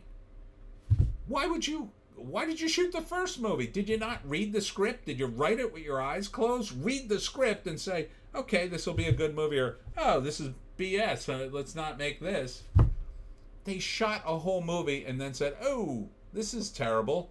How did you not know it was that terrible? They cut 4 different versions of the Captain America movie, showed it to test audiences, and the test scores were so low on all 4 of them, they decided to reshoot the entire thing? You're telling me that script was even readable? There's no way. Marvel, prior to bought by Disney, sued the guy that created Ghost Rider for trying to get about 200 G's a month in royalties, sued him, and he's on the hook for lawyers' fees not to pay him. You might be referring to the guy who created Blade, I believe. You're talking about Marv Wolfman in that lawsuit? Joe, they hate paying artists that created it or to former deals. How they get it, they act like it's a burden to honor the prior deals made. Again, I agree with you, but again, it's not as much money as they're spending. So while I am not putting anything past, it was $2,000. Oh, $2,000 a month or whatever it was. I'm sure that's something close to that is true. I mean, what I heard was Marv Wolfman sued them, and over Blade, because what he did was, in the old days at Marvel, you would get your pay stub, and on the back of the pay stub, you would sign it, and it had the contract as artist for hire or writer for hire if you were a writer. And when you signed the check, you were signing the contract agreeing that Marvel owned it all. But what Marv Wolfman did, Joe Higashi, yeah, it was the Blade guy. OG Ghost Rider guy, yep. Okay. So what Marv Wolfman would do is every time he signed his paycheck, he'd cross out the contract, initial it, which is a way, legally speaking, of saying, I don't agree to this. But he'd cash his paycheck anyway, and he did that apparently with every check. So then when Blade dropped, I guess it was when Blade first dropped, he sued them and tried to get some royalties. And I said back then, and I still say, he should have gotten some royalties. He should have gotten something. Marvel also had problems even finding their trademark and copyright paperwork because they had copyright and trademarked Blade in the 70s, and so it was on paper, and they moved their offices out of New York City to LA, and they couldn't find it, and so it looked like really good for Marv Wolfman for a while, but he ended up losing the case anyway somehow. I don't know how. So yeah, I mean, Disney, I think, is, well, then the other way to look at it is Disney's just not doing the math here. It would have been easier to pay Marv Wolfman than to go through the lawsuit, I think. And I think if you did the math, you'd probably find, yeah, it would have been better. Like, we would have had better PR. We would have had a guy on our side who would have touted the movie. And you certainly could have made that something contingent on him getting the payment. You could have said, well, listen, we're going to throw you $200K and call it a day for the movies, but you're going to go out and do a press junket where you call us geniuses for making the Blade movie. And I'm sure he would have agreed to something along those lines. Joe Higashi. Yeah, I think writers should have gotten something. Marvel screwed a lot of people. Joe Shuster, and even Jack Kirby, hence why Jack hated Stan Lee for years.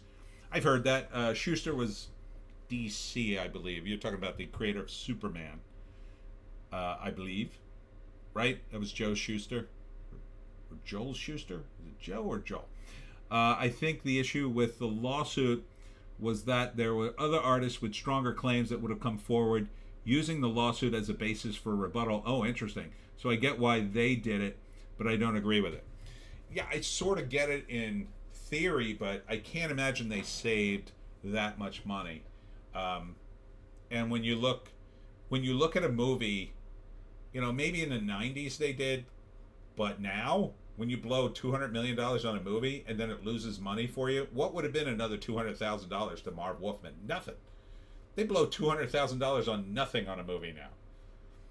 They don't even cover like Brie Larson's trailer at this point. You know, with all the union guys that got working on everything, even on the Acolyte, $18 million an episode. What's another $200,000 on top of that? It's nothing. They're pouring money into this thing. But I'll tell you, the problem with Hollywood, and it all comes back to this, they don't pay the writers. They pay the writers last. So it wouldn't surprise me at all if everything you've said is 100% right behind the scenes, that they did all this just to screw the writers because they could. Wouldn't surprise me.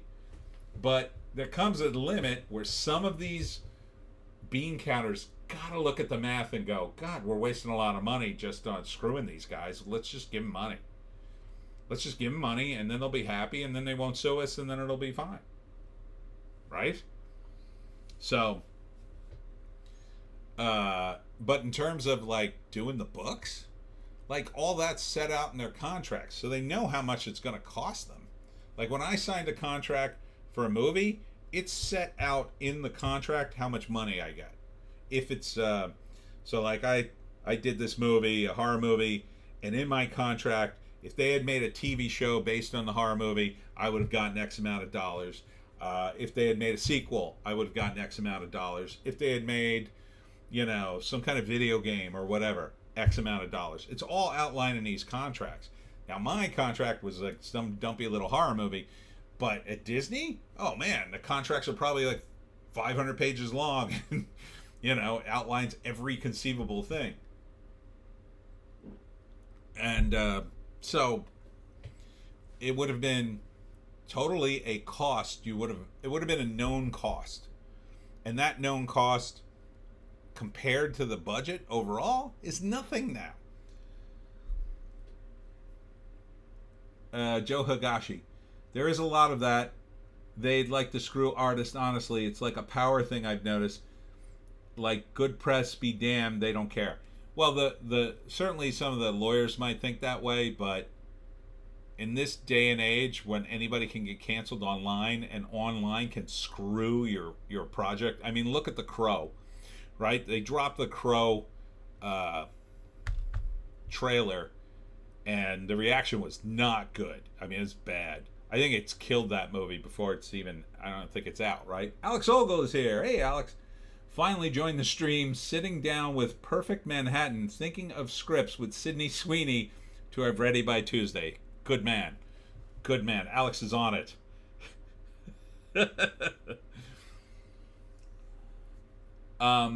Yeah, so, all right. And then if you set aside all that and say, okay, we have to create new stuff so we don't have to pay old guys, Joe Higashi. A lawyer told me this a while back. Any contract over 8 to 20 pages is a farce. And the other 50 to 120 pages, they're just pages of how they don't have to pay you. And he was right. I agree with that sentiment. Yeah, I often tell people, my clients, I don't want a long contract. I usually try to tell them, send me a one-page contract. Alex, there should have never been more than one Crow movie. I agree. Yeah, the first one, they didn't even do it right, quite frankly. But it was pretty good for what it was. I think they needed to follow the comic book, as I always do. The comic book was huge. Why not just follow it? I think they could have done a sequel. If Brandon Lee had lived, but whatever. I think if they're going to reboot it, they should reboot it exactly as the comic is, and then maybe do sequels based on that exact rendition of The Crow. But will they? No, they will not. Again, I think it's about egos. But if you were going to hire people to write further Star Wars canon, it would have been better to just say, okay, what do people like? Well, they like the Jedi, and they like them doing cool things. Yeah, you can make them all diverse and woke as you want, but make them Jedi, make them do all the cool stuff. And then make a bunch of Sith and make them do all the evil stuff, and la-di-da, you have a Star Wars show. And they would have been all new guys. Instead, you have the Acolyte, which has this massive retcon, and then the rumor is they're putting out a line of toys based on the Jedi in the Acolyte. Why would you do that? In the Acolyte, you make them out to be a-holes. So now you reintroduce the Jedi like, oh, they're secretly bad and they're stupid and they're lame and really it's the Force witches. Well, you're releasing a bunch of toys based on the guys you undermined in your own show. Who wants those toys? Who's going to be a fan of the Acolyte and then say, oh, sign me up for all those lame characters? If they're a fan of the Acolyte, they're going to want the witch characters. You're going to make them too? How many toys are you going to make? And the problem with the toys was when they first did it, the studio didn't even know what they had. And I believe it was George Lucas who made all the money, and that's how he made his big fortune. This, now they know, and they game everything. So, like, during the Obi-Wan Kenobi TV show, they would put, I think it was Hasbro, they would do this, like, weird crowdfunding thing on their own site to gauge fan interest in certain toys. So they had a special lightsaber for the character they introduced in Obi-Wan, who they wanted to spin off in her own series, black empowered woman who was in the series. I forget why. She was a Sith, but she wasn't, and survives a lightsaber into the gut, and I don't know, it was stupid. Now, like, you never hear about her. Oh, she was going to be a big character, everybody, just like these witch characters on the Acolyte. And so they launched a crowdfunded thing for her lightsaber, and they couldn't get enough people interested. And so they didn't make it, which was kind of a smart move on their part. Alex Ogle, there may be some value to having the entire toy line of the Coven communist lesbian space witches. Certainly there are no reason to take them out of their boxes. Ouch.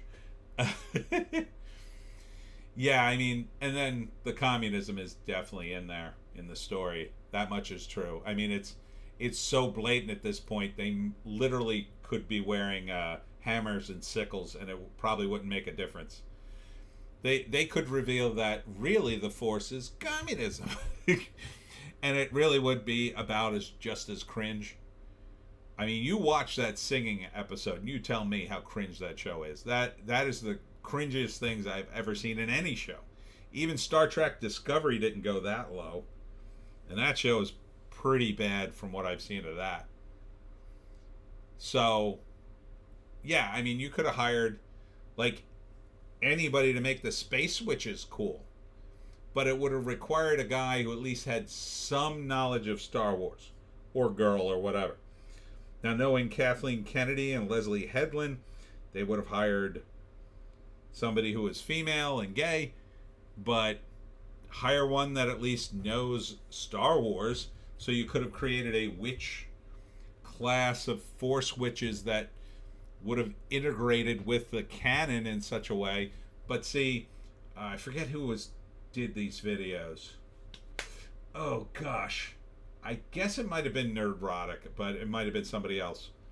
Alex Ogle, I have neither a subscription to nor the desire to subscribe to Disney Plus. Good for you. Someone was saying, God, I forget who it was, but they outlined it this way. The plan is to sever all ties from George Lucas's Star Wars and canon. So there's 3 steps. The first step were the sequels, and that severs the link between the old movies and the new. And so you have to accept the new movies, because moving forward it's Rey and she's the real chosen one, and all the other stuff is BS. The next severed link is to get rid of Rey, because Rey is connected to the old movies because she's in the prequels.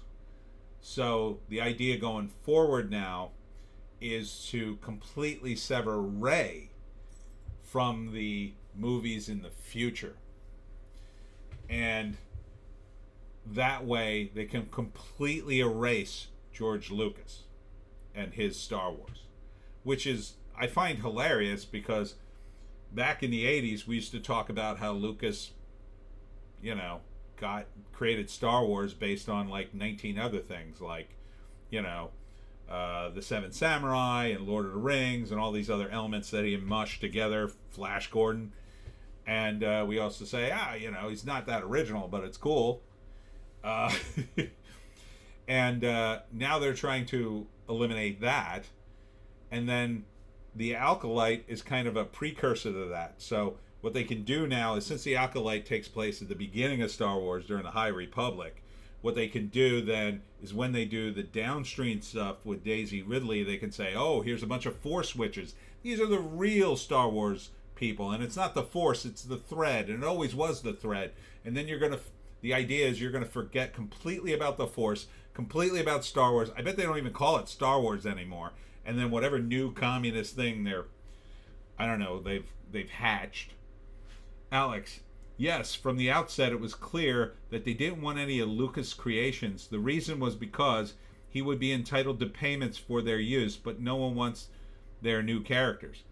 Right, but it doesn't make any sense, again, to buy the characters for $4 billion and then just say, well, we'll create new characters now. It doesn't make any sense. What they could have done, they could have rented the characters from Lucas, licensed them, done their own characters with Lucas's characters, and passed the torch, and then moved forward without him. That would have been a smarter way.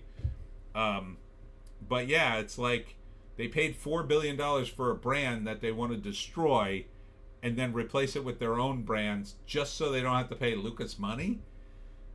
That's just not going to work. He may sue them anyway if they do that.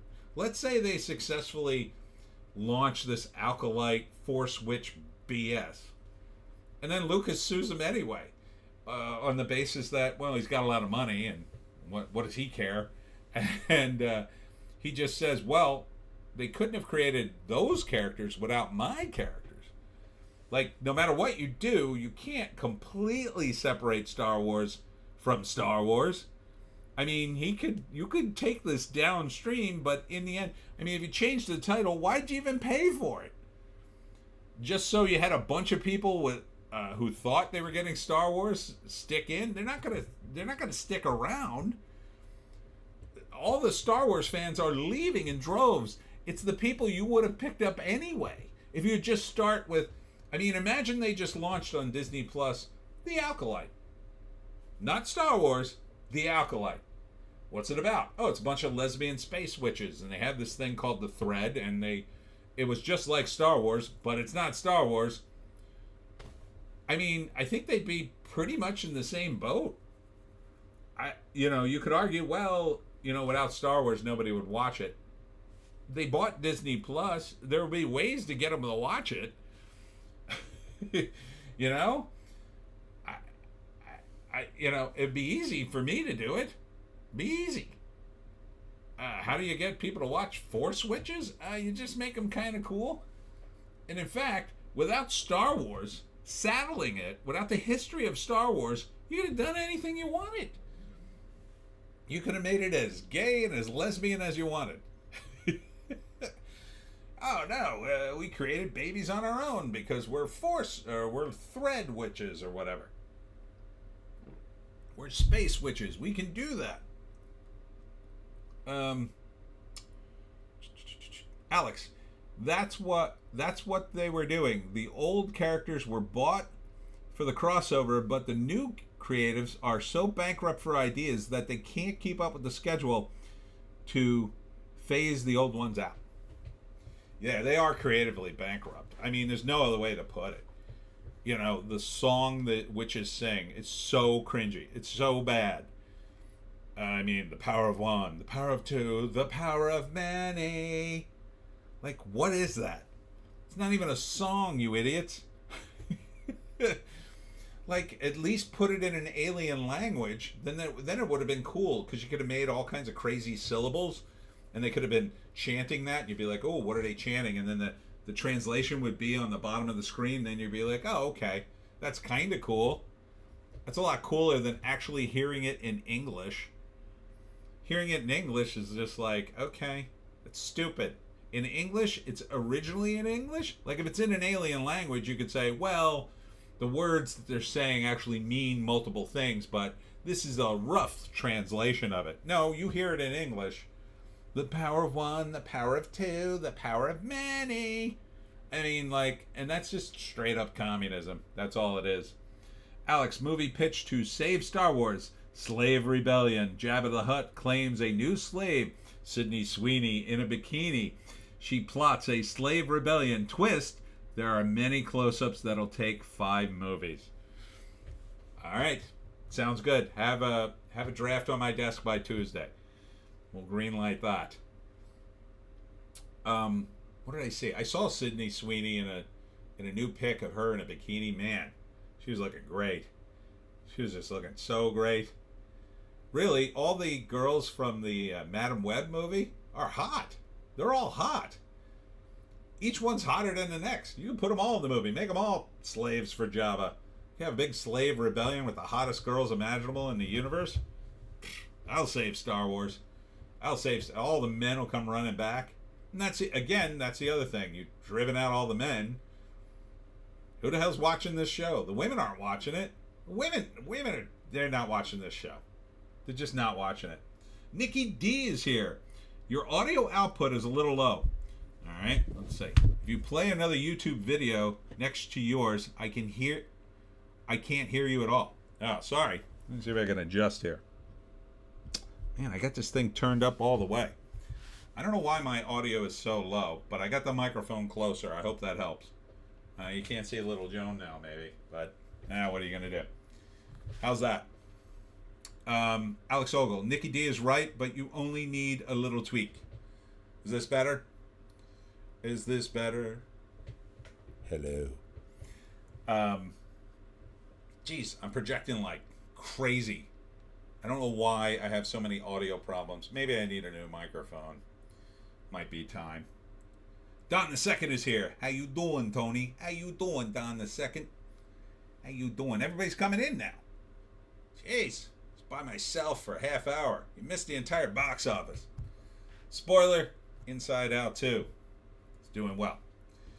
When you leaned down, you became much clearer. I think it's a microphone alignment. All right, let's see.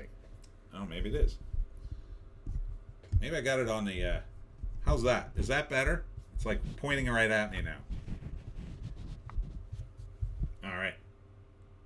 You could turn it up in OBS. I think I got it maxed out in OBS. Yeah, I'm maxed out, man. Look at my levels. I'm just getting into the yellow here, and I'm maxed out as high as I can go here.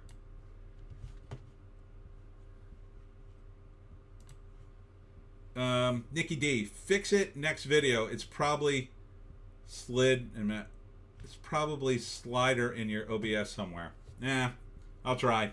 I'll do my best. Sorry, everybody. Sorry. Glad you're all here, though. Glad you're all here. We're in the deadline. Let's see what's going on. Tired of talking about the Acolyte. I'll tell you about that. Acolyte can kiss my A. So sick of the Acolyte. I may have to hit the bathroom, though. Now that you're all here, and I really gotta go. Southern California posts fire burn. 12,000 acres threatens Father's Day travel. So once again, California on fire. California on fire. California having crime out the yin-yang. Just, California's a wreck, man. I'm so glad I don't live there. Ken Brophy dies. Star of TV series Luke Can and actor in horror classics Hell Night was 70. I remember this dude. And the reason I remember him is because he played Luke Can, the Wolf Boy, when I was a kid in high school. And we sort of watched it. We didn't really watch, like, back in the 80s and 70s, like, everybody watched TV. Because that, we didn't have internet. So there was nothing else to do. You'd watch TV, whatever was on. And that was one of the shows. But the reason we watched it is because we had a guy in my gym class with his exact hairstyle. And he also had a unibrow. And he used to do crank inside his gym locker. And we used to call him Lucan the Wolf Boy. And he was crazy. And you couldn't let him hear you call him that, or else he'd beat the crap out of you, man. He was a thug, I say. He scared me a little bit back in the day. Because, man, he'd stick his head in the locker. He'd just jam his whole head in the locker. And that lockers were maybe just wide enough to get your head in. So he's definitely scraping the sides of his head just so he could use the bottom of the locker to do a line of a crank. So, Nikki D, it's not necessary to fix now. Just wanted you to know. I appreciate that. Thank you. Alex Ogle, we need an Acolyte Doctor Who crossover. It could be called Circling the Plug Hole. I mean, yeah, it could be Battle of the Gays, I guess. It could be Battle... I don't know what you would call it. I think you would call it cringe. But here's Army Hammer, who has got some weird accusations swirling around him about... I don't think he actually had practiced cannibalism, but I think he talked about it to kind of impress girls. It sounds like to me. He was just being weird. But who knows? Maybe he did. I don't know, eat some human flesh at some point. I mean, it's Hollywood. But now I guess he's on the comeback trail. They're trying to rehabilitate him. Just like they're rehabilitating Will Smith. And they're already working on Jonathan Majors. Which is very interesting because that guy's actually convicted. And, like Will Smith, for all he did, he wasn't convicted of anything. And, you could say, he's kind of a jerk for what he, slapping Chris Rock. But, it was a moment. You could sort of forgive him for it. But, Jonathan Majors actually lost the case. Alex Ogle, RTD would call it rimming the spiral. Boy, we are getting close to being canceled on YouTube. I don't know. Maybe they're okay with these phrases. I don't know. All right. I'm going to have to go to the bathroom. Sorry, everybody. Joan. All right, you're on now. This is your big chance. Entertain everybody for 2 minutes.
Oh, so much better. Whew. So much better, Joan. I hope Joan was entertaining. All right. Nikki D, I'm going to sneak Joan a Werther's. Alex Ogle, ah ha ha ha ha ha, Joan. That was the best juggling act followed by the funniest joke I've ever heard. You should have your own stream. All right. There's no upstaging me in this, Joan. Okay? Remember your place. Your second banana here. Okay? Just remember. Here, look. I'll give you a treat. So you know who's boss. Okay? There you go. There's your treat. Okay? And remember, you only get the treats for your second banana. Okay. See? See, that's all Marvel and Disney had to do. Is just give a little treat. Little treat to Marv Wolfman. Little treat to the creators. Here you go. Here's a little taste. Here's $100,000. Well, what do I have to do? Nothing. Just got to sign a contract. We're going to make a movie with your comic book character. Oh, that's nice. $100,000. Don't I deserve a little more? You're making millions of dollars. Well, you could take the $100,000, or you could fight us in court over it. I mean, $100,000's $100,000. I'd take $100,000. I'd take $100,000. It seems fair. Doesn't it seem fair? You do nothing, and I give you $100,000. It seems more than fair. Maybe $200,000. I don't know. If it's a big hit, you could put little tiers. You could say, okay, we're gonna give you $100,000, and if this thing makes over $100 million, we'll give you another $100,000. And if it makes, I don't know, every $100 million it makes, we'll give you $100,000. Seems fair. Seems fair to me. Oh, so glad I took that bathroom break. I've often thought about having a bottle, but that doesn't sound. I don't think I want to use the bottle while I'm on the stream. That would be awkward. Alex, you'd take $100,000, and then then the man would take 45%. Oh yeah, damn the man, always taking my 45%. Still though, I can make $100,000 last. All right. Max renews House of the Dragon for 3rd season. The 2nd season didn't even start airing yet? I mean, I'm not surprised, but okay, good, I guess. Nikki D, they just inherited these franchises from better people, and they're just putting them up their nose like all the other rich kids. Yeah, some of that's, I'm sure, going on. But man, they're just killing their own brand. I mean, like, there used to be people at the studio who understood you have to nurture talent, real talent, And you got to think of it this way too. You got a hit movie. Let's look at, I don't know, the Avengers. Okay, so you got a hit movie, and the big character in the Avengers is Iron Man. I think the guy who created Iron Man, I believe it was Stan Lee. I forget who. But let's say in the case of Blade, you got Marv Wolfman, and he's still alive. Okay? And so you could take that, especially because you have all this franchise stuff going on, and you say, wow, here's the creator, Marv Wolfman. And, you know, it's a big hit. Blade did really well. I mean, this is pre-MCU. It did really well. So now you got this hit. Well, Marv Wolfman has tons of characters. Now you start digging all those characters out because you go from creator Marv Wolfman, blank. Nikki D. The numbers they're spending on S really looks like money laundering to me. That's what a lot of people say. So if it's money laundering, what are they who are they laundering money for? Like, are the cartels giving, like, Disney money and saying, please waste this money and get, I don't know, 3/4 of it back and then give us our money back? Like, that doesn't make any sense to me. Nikki D, when RLM accused Adam Sandler of money laundering, it got me thinking. I mean, I suppose it's possible. Like, the mob has had a long history of trying to be involved with movies, let's say, and I've known small independent productions that have been at least partially financed by mafia guys, or guys who were, they might as well have been mafia guys the way they acted. But you got to get the money back or it's not laundering. If you just give me a bunch of money and I waste it, that's not money laundering. That's money spent. It's money wasting. Here, I spent all the money. When are we getting it back? Oh, you wanted it back? I mean, Nikki D, they're stealing the studio's money and spending on all their friends and friends' companies. Well, that part is definitely true in a big studio. But at some point, someone at the studio is going to say, hey, we want our money. Or, hey, because I had a friend who worked at Disney. And she told me the deal was something like this. They pick some executives and say, okay, you two, you're gonna start a production company on the Disney lot. Alex Ogle, Lucasfilm Games should re-release The Secret of Monkey Island in line with Nikki D's observation, The Secret of Money Laundering. Sydney Sweeney's a star as a pirate in a bikini. Love it. Green light it. Let me see a draft by Wednesday. So they come to you and they say, all right, you two are going to develop movies for us.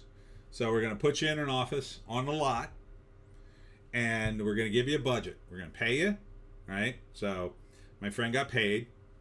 It was good money to live. And then we're going to give you a budget, right? And so they had a budget for the office. So, for instance, I think I've told this story before. They had a budget for candy in the office, just for the candy. I believe it was some ridiculous amount, like $250 a month or something, just on the candy, just on the snacks in the office. So when people came to their office, they had artisan candy, and they would have that, and whatever else they wanted. So they had, TVs to watch movies, because, that would be something an executive would do. They had computers, and they had a small staff, and all these things, right? They had a company car, I believe. I believe one of them had a company car. And so they paid him all this money, and I was like, well, so then what do they do? And she was like, well, then they have a tab. So the idea is you're running up the tab, and then when something hits that you developed, the first thing Disney does is then go back to the tab and say, okay, before we pay you your royalties, we got to settle up here. And the idea is, well, you come up with a hit movie, right? And it makes millions of dollars. So, I don't know, you run up a tab of $500,000 over 5 years. It's like nothing. It's like, oh, it made millions of dollars. All right, we clear the tab. Boom, we get that money back. And then here's your money. Nikki D, the people in charge of the studio's money are in on the scam. They're not victims. Was never their money. Well, that's true. That's true. And in what you're saying in the scenario I laid out, but what would happen, it seems to me, at least in some of the stories I've heard, is sometimes these guys get in and they don't care if they ever develop anything. And what they do is they just run up the tab as high as they can before Disney goes, okay, get lost. You're not making us any money. And so they ran up quite the tab in some of the stories I've heard. And then that was it. They got paid. They got to run up this tab. They got a bunch of extra gadgets and artisan candy, I guess. And then another studio hired some other guys I heard ran up the tab. Crazy. Why would you keep hiring these guys? Oh, what did you do at Disney? Oh, I ran up the tab. Oh, great. We need a guy to do that here. Great. You can work for us. Like, why would you do that? That's what I heard. These are just stories I heard. I don't know if they're true. They may be complete lies, I will say. I don't know. That's what I heard from other people, other sources. Maybe they're all rumors. I'm acknowledging that. Alex Ogle. Would it be heresy on this stream to confess that I watched the first few seasons of Game of Thrones and found it mediocre long before the 8th hit the screens? House of the Dragon seems eminently dull. Well, I liked the first 3.5 seasons of Game of Thrones. I thought it was amazing. It jumped from episode to episode, and I was riveted. It was nothing I had ever seen on television before. But then about halfway through the 3rd season, I could see the TV guys take over, and I think they just turned it into regular TV, and at that point, it was done.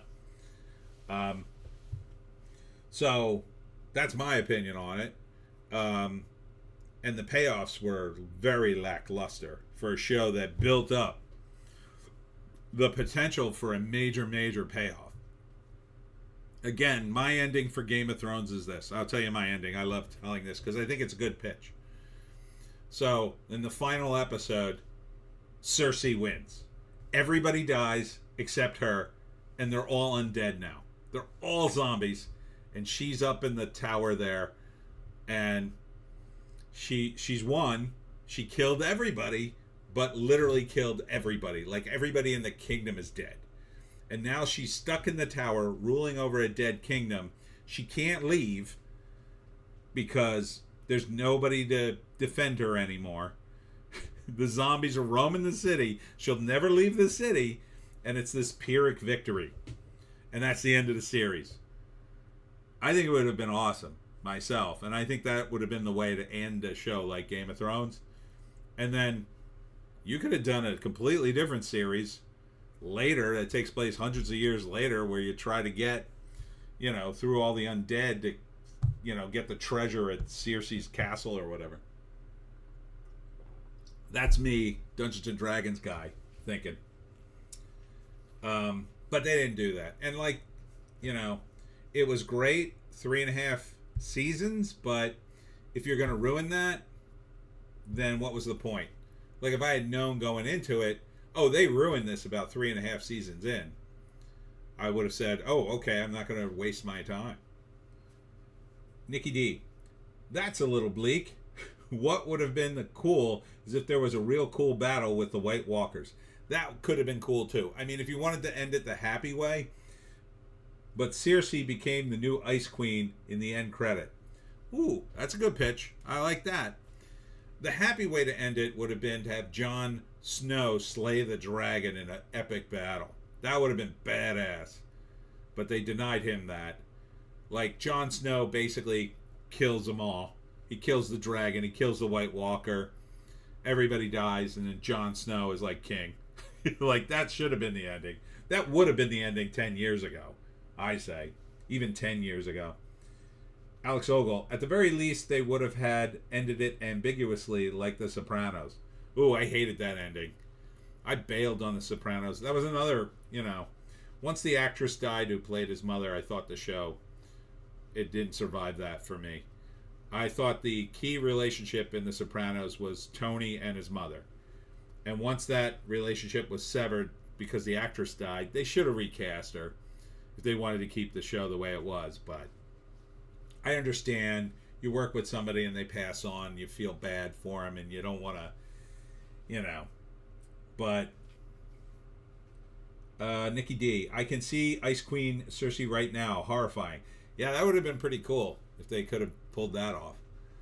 And then you could have brought her back and, had some of the good guys win. That would have been cool. But yeah, they didn't do that either. I don't know. Man, the ending of Game of Thrones, that last episode is just like, what? What? This is how you're going to end one of the biggest shows around? The payoff was so bad. So bad. Which is why I won't watch House of the Dragon until I know it's good. So, I suspect it'll just sort of peter out. But, also this week, Anthony Bourdain's graphic novels are being developed for Adult Swim, which is weird, but Get Jiro, I did read that comic, and it's actually kind of weird and cool. It's about a sushi chef in a world of like chefs, where the chefs are like kind of like superheroes. So it could be kind of cool because it's kind of a weird like world of chefs. And the chefs all have kind of superpowers thanks to their food preparation. So it could be kind of cool. Alex Ogle, bollocks to Cersei. Lena Headey, most villainous character, was Mama in Dread. Ooh, I did like her in Dread too. She's very good. She's very good. She's an actress with gravitas, and they're very few and far between. She should always play villains, quite frankly. I didn't like her as good guys, really. I think she's very good as a villain. And again, like 30 years ago, she would have been typecast as that. She'd be a villain in everything. But I think she would be in everything. I think that would make those movies better because she's so good at that. She's so good at it. Very few actors and actresses are. The best actor usually needs to be the villain. In my view, the best actors are villains. Robert Davi, shout out. He's great. He's up there now, though. Michael Ironsides, he was great. Nikki D, that sushi chef thing would be really cool as one of those like filler episodes of Naruto where they just go nuts. Yeah, it's going to be an Adult Swim thing. I don't think they should go more than a season on it, but could be fun. But still, to me, to this day, my favorite all-time show on Adult Swim is always going to be the Mike Tyson Mysteries, which if you haven't seen, is just the best show ever. It's just it's so good. It's so hilarious to me because and Norm Macdonald's in it. So good. Alex Ogle, Lena Headey could be the modern female Christopher Lee. Yeah, she really could. But Hollywood's not thinking that way. Hollywood's not thinking at all. Amazon rounds out cast of live-action adaptation of Ed Brubaker's Criminal. Here, I'm going to say something controversial for you comic fans, if any of them are out there. I never liked Ed Brubaker. I just can't get into his comics. I don't understand the appeal. I sort of like the milieu he works in, but the actual comics, I just go, meh. But people love him. Nikki D, Mike Tyson's Mysteries. It's anime. Is it animated? Yes, it is. But Mike Tyson's also in it in live action segments sometimes where he wears the outfit. His characters wear it in the show, and he does the voice. It's it's a parody of like every Scooby-Doo type show where like he's solving mysteries in a van and then his sidekicks are Pigeon, voiced by Norm Macdonald. There's also a ghost, and then the other character is his daughter, who is not really his biological daughter, but she was left on his doorstep and he raised her. So, but then like Mike almost always ends up punching a monster or something in the episodes because like he's really not good at solving mysteries. Like none of the characters really are. So he just ends up punching things. I'm telling you, it's one of the greatest TV shows I've ever seen. I love that show because it's just so ridiculous. Let's see. Oh, here's something. Mammoth's Hunter Biden inspired The Prince adds Nicolas Cage and J.K. Simmons. Whoa. Is this going to be about Hunter Biden? The Prince, a new film believed to be inspired by Hunter Biden's life and times, is currently in production and features an all-star ensemble. The Prince is directed by Cameron Van Hoy from a script by acclaimed Pulitzer Prize winner and writer and Oscar nominee David Mamet. Will star Scott Hayes from Old Henry. That's a good movie. Oh, see Old Henry. Nicolas Cage, and they cite his movie Pig, which is also a good movie. J.K. Simmons, Whiplash. They're always going to cite that for J.K. Simmons.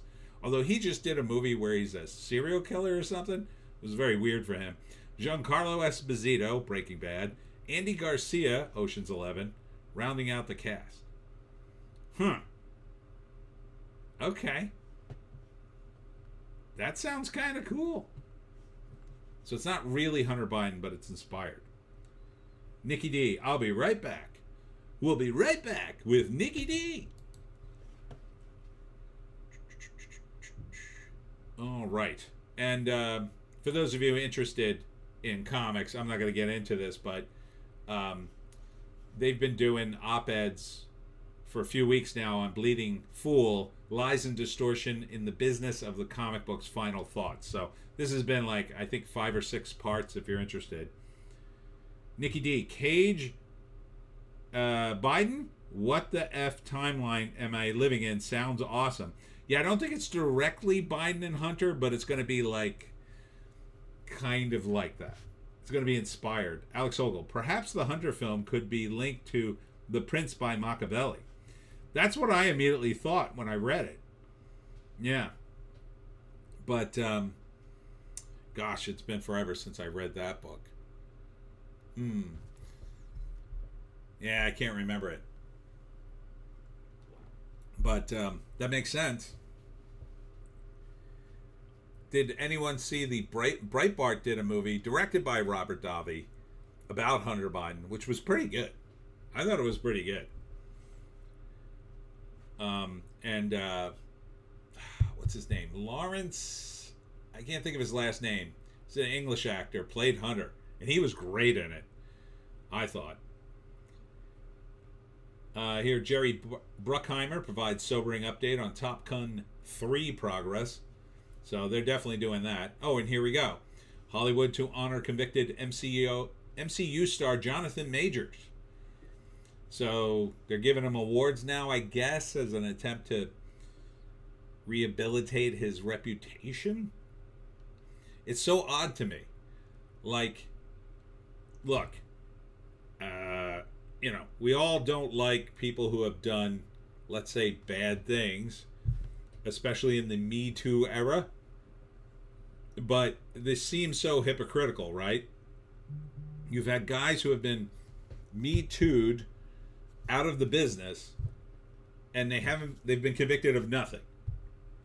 They've been accused, some of them accused relatively well, I'll say, in that, like Justin Roiland, possibly guilty of certainly bad judgment and creepy text, but maybe, but wasn't convicted of anything, and he got kicked out of like everything.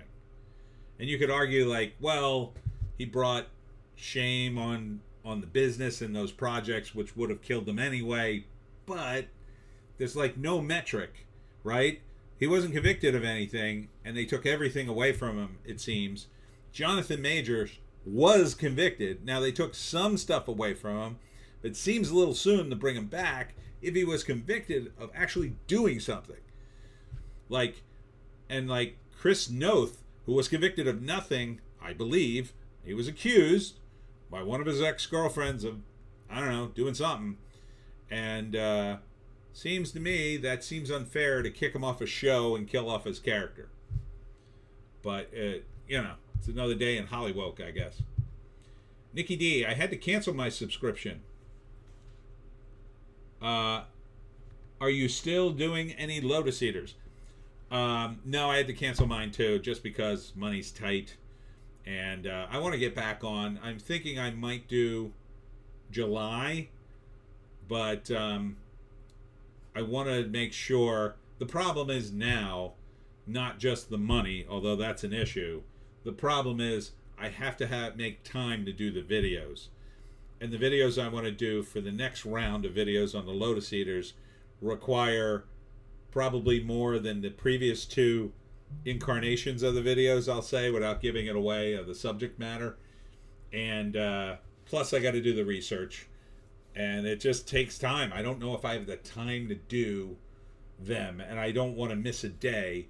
So what I've been thinking of doing, and I might try to do that this week, I have a little bit of time, but I'm just too busy.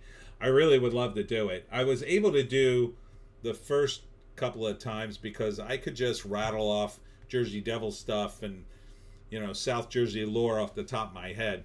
Now that I'm 15 books into the Pineys, it requires more research and more stuff to find stories that I haven't done before, and then I've got a specific sort of avenue in mind for the Lotus Eaters to promote the book in July, but I don't know, maybe is all I can say. If I could do the videos, like if I could spend a week doing the videos, I'd do it.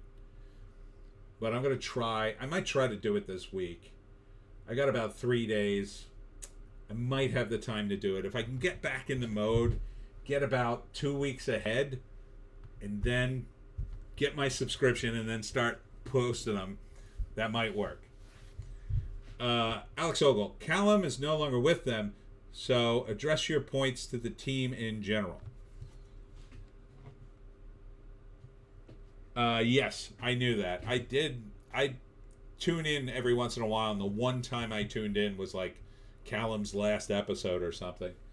I just don't even have time to watch this show anymore, and that's another problem too. I'm so busy.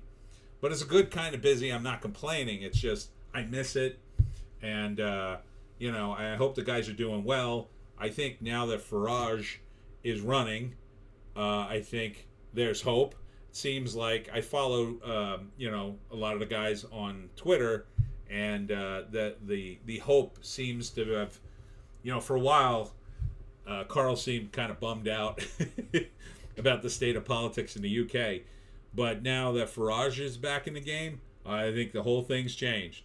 Nikki D, did Callum submit to Islam in the end? He might have. I think he might have went back to Afghanistan. I don't know. I think he might be on adventures with Miles if he's doing anything. Or maybe he's just doing his own thing. I don't know. He always seemed a little frustrated on the show, and couldn't quite understand why. But he's an interesting cat, I think. Alex Ogle, I think he submitted to covering it in greater detail, which is nearly as bad. Oh, interesting. Well, I hope he's careful. I hope he's got security, because it's a dangerous world, and it's even more dangerous in Europe these days. So I hope he's doing well. But yeah, someday I would love to get back to the Lotus Eaters in July. So if I can make July work, maybe. And the other thing is I have days off in July, so maybe I could do it in July during July 4th, because I ain't got nothing going on then. But I'm just so busy these days. Happily so, but All right, more on the Acolyte. I think we covered enough of that. More on gay Doctor Who. I think we covered that pretty well. I don't know what you guys think. Like, Venom has a third movie coming out. It looks better than the second one, is all I can say about it. Nikki D, I hope Carl and Mark go for it again.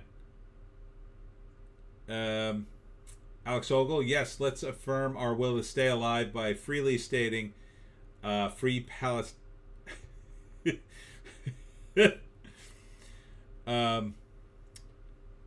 Stein. Alex says, Holly's here. Hi, hope all is well. Happy Father's Day to all the dads. Hi, Holly. Good to see you. All right. All right. I think that's enough from Bleeding Fool. Checking the wrap. White House slams New York Post claim Biden froze up during the fundraiser. That just happened. Jeez, these people are quick to do that. Nikki D, Carl and Mark equals Sargon and Dankula. Dankula, I got to get back to watching too. There's so many people I love to watch, but I don't have time to watch it anymore. I go through different phases. Right now, I'm watching. I still watch Styx and Jeremy over at the Quartering, but I'm also watching Scott Adams, and he has good ideas. He's a good persuader. He really is. He works it. Steven Spielberg celebrates the 50th anniversary of his first theatrical release, The Sugarland Express, which closed after 2 weeks. Holly M, did you see what Biden did to the Pope? Yeah, it was weird. Yeah, he kind of like put his head against the Pope's head. Like, which I interpreted two ways. Either he was threatening him or he was, I don't know, just getting... Biden is creepy and weird. There's just no other word for it. He's creepy and weird, you know? And it may be that he has no malicious intent, although I kind of think he does. But that he sniffs children and touches people and he's touchy-feely and showered with his kid late, you know, kind of late in the game. Like, it all seems too much of a coincidence. Like, he's a bit creepy. Now, maybe it turns out he's creepy, but he doesn't mean anything by it. He's just weird. But I kind of doubt it. And now that he's fallen apart with dementia, I got to think, like, they're really worried he's going to blurt something super crazy. Like another level of crazy.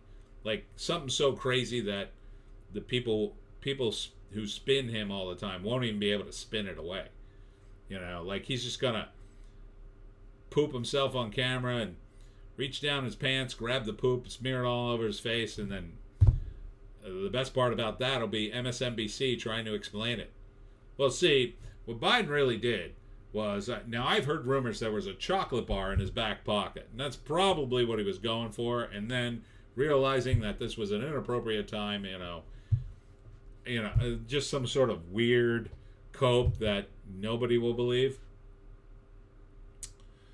Nikki D, they should run for office again while the coals are hot. Who should run for office again? Oh, Sargon and Dankula? I kind of could see Carl running again and getting into the government. I think he would probably do good, like if he ran as a, what do they call it, an MP? That's like the local guy, right? And then he'd be in the parliament arguing. But, like, it would take him away from the Lotus Eaters. You probably wouldn't see him very often on the show. But I think he could do it. I don't know what the deal is with them getting paid or the rules. Like, in the United States, there used to be a rule. You couldn't get airtime without giving airtime to any of the rivals, political rivals. So if you had a TV show, you just had to quit it. Used to be the rule. Now that rule's gone, but it used to be like there's no way someone on a TV show could run for office, because then the network would have to give them, the other guy, a TV show for equal amount of time. But I could see him running though. Alex Ogle, I can recommend That Chernobyl guy who has a superb two-part video on how the Soviets lied about the 1986 disaster. I found it captivating and revealing. He really knows his stuff. Oh, that sounds cool. Nikki D. Did he smell the Pope's hair? It looks like it was right in the Pope's... He's like this. Let's see if I can find a picture. Probably easy. Biden and Pope.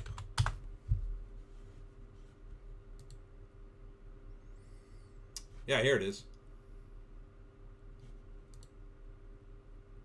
Oh. Oh, now you went away. It's like a video, that's why. All right, so Biden and the Pope. There we go. Let's try this one. New York Post. Yeah, there it is. Look at that. Look at them. They're touching foreheads. It's weird, right? It's weird. And like the Pope looks a little surprised. Like, what are you doing? What are you doing? Help me. Help me. What are you doing? Get off me. You're making everybody look at us. Oh God, your breath. You have a dead old man breath. Get away from me.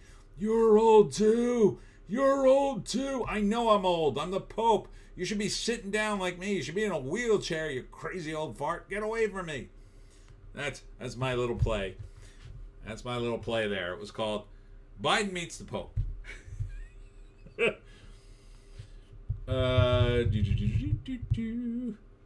Alex Ogle, did you ever hear the joke told by Clement Freud about the man who got horribly drunk and came home to his disapproving wife? Well worth a watch. I did not. Nikki D, the Lotus Eaters aren't a sufficient substitute for This Week in Stupid. I'm proud of Carl, though. Yeah, I like This Week in Stupid, but I understand why, he sort of moved on. I mean, like on the internet, you kind of have to. A lot of guys do that. They start other channels. Doomcock just started another channel. Alex Ogle at Nikki D. No, those two need to stay out of it. They were useful to draw attention to the European elections, but not internal politics. Holly M. They said with the Pope's thing, it was totally off protocol. I can imagine that you're not supposed to touch the Pope. I mean, imagine he did this with the Queen. That would have been like, oh God, what are you doing? The Queen, you're supposed to like. There's a whole raft of things and rules you have to obey to get anywhere near the Queen, and when she was around, and I'm sure the King too. With the Pope, I'm sure there's a whole. I mean, Pope's been around. The office has been around forever. I'm sure there's a whole. I mean, look at him. He looks surprised. He looks like, what are you doing? What the F are you doing? Alex Ogle, movie pitch. Night of the Living Presidents. A group, including Sydney Sweeney in a bikini, of course, are terrified in a remote cabin as Biden stumbles around outside, ready to sniff their hair and fling his poo. Yeah, and you could put the other dead presidents in it too. Like, he could lead them all. Except Jimmy Carter. He's still hanging on. Amazingly, Jimmy Carter's still around. I think Jimmy Carter would be a better president right now. Nikki D. The Queen was probably disappointed Trump didn't grab her. I don't know about that. But the Queen seemed pretty cool. Holly at Alex Ogle. LOL. All right, getting back. Where the heck was I now? We did Bounding Bleeding. Oh, all right, we're in the wrap. More of the same headlines. Elect me, says Joe Biden at LA fundraiser because Trump would appoint 2 more judges who fly flags upside down. Oh God, this might be serious for the wrap because they are, I think, very partisan. But this is the one where Barack Obama leads Joe Biden off stage. Like, he's not leaving the stage. They don't have it here. Biden's not leaving the stage, and it's him in the middle, Barack to Biden's left, and then to his right is Jimmy Kimmel, who I guess is hosting the whole thing and doing his hosting things. And then Barack Obama goes to go off stage, and he does that thing where he's trying to, like, He's trying to like lead, like, hey, I'm getting off stage. You're coming with me, right? Like he's trying to do that, but Joe, he's out of it. He's just smiling and staring off into space and looking out into the audience, who he probably can't even see. Like it's probably all just images in a blur. And then finally, Barack is forced to like grab his hand, and the moment he touches him, like you could see Biden kind of like come to life. Oh, I got to move now. I got to go with him. And then he just basically leads him off stage by the hand. It's kind of like pathetic and sad. There's no way Joe Biden, even my most partisan relatives who can't stand Trump and go absolutely nuts when you mention Trump, they wish Biden wasn't president. But from their perspective, they're like, I don't have any other choice. Alex Ogle, a man is told by his wife that he drinks too much and she'll leave him if he comes home drunk again. He loves her and promises not to. Nevertheless, he ends up out on a bender and gets horribly drunk. He throws up all over himself. Mortified, he asks a friend for help. I can't go home to my wife like this. The friend gives him $200 and says, tell her that someone else threw up on you and gave you this for the cleaning. All right, smart move. Smart move. So he gives him the $200. I'm waiting for the rest of this joke. Gives him the $200. Seems like a plan. And then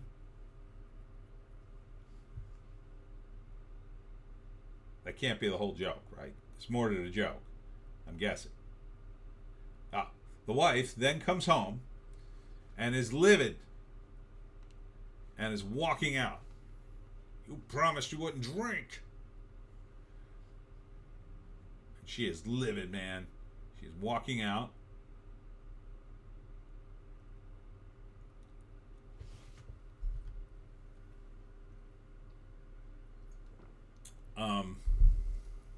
He shows her the money, and she sees the situation, then looks closer.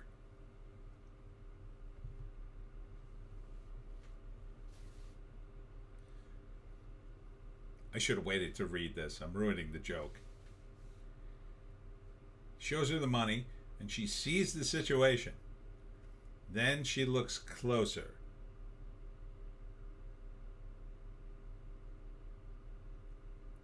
Alex typing as fast as he can.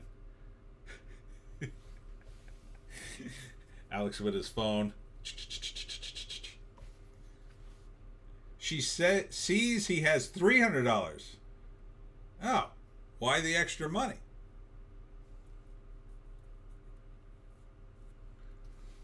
Okay, guy give him 200. He's got 300. Alex, that was from the man who essed my pants. Oh, right. Now I get it. Okay. That is funny. That is funny. Biden could pull off that joke because, I'm sure he's crapped his pants many a time. Probably crapped his pants at this fundraiser. That's a funny bit. That's a funny bit. All right, so this is it for the wrap. Finally, we're at Cosmic Book News. All right, more on Blade. We talked about that. More on the Acolyte. Yeah, look at this. Look at this. Has it got the Rotten Tomato score? It's at 16%. This thing started at 20 and went down. It's just getting worse and worse the more people see it. And even the tomato meter for the critics, this started in the 90s. Now it's down to 84. And this woman here, this is the wife of Leslie Headland, who's the showrunner on the show. Like, imagine like the outcry if I was dating some hot piece, 58-year-old me, and I'm dating some 22-year-old hottie, and then I put her on the show and give her the lead, and she can't act. Yeah. I'm pretty sure people would be like, what? Oh, we all know what happened there. I mean, this is her wife. It's ridiculous. But that's Hollywood, baby. People in power do whatever the F they want. But, no one cares if the show is good. I heard that's the way, you want to hear a story, I believe that's the way Kate Mulgrew got her gig on Star Trek Voyager. I had heard this is the story I heard, they cast another actress in the lead role who was good, and then it was one of the producers or directors that were married to Kate, and then last minute swapped her in. Imagine being that actress who was like, and they had shot, I believe they shot the entire pilot with the original actress. So, and originally there was a different girl on It's Always Sunny, I heard, and I believe she was Rob McElhenney's ex-girlfriend. And now, of course, Caitlin Olsen is married to Rob McElhenney. So, I mean, that's just the way it goes. You could say, well, that's a little sleazy or whatever. You work and work and work with somebody in this business, and, like, you don't get to meet people. You don't live a normal life when you work this stuff. Actors don't live normal lives, like working actors. They just don't live normal lives. I don't live a normal life. I had such a bizarre weekend because I'm so used to working on the weekends after 2 years of working just about every weekend that it felt like a weekday to me. I mean, I was that out of it. I worked Thursday and Friday. I did 2 events, and then Saturday and Sunday I was actually off today. And it's like throwing me off. It's really throwing me off. And so imagine just doing that constantly in your life. It puts you in a different frame of mind. It doesn't justify bad behavior. I'm not saying that, but it's just like,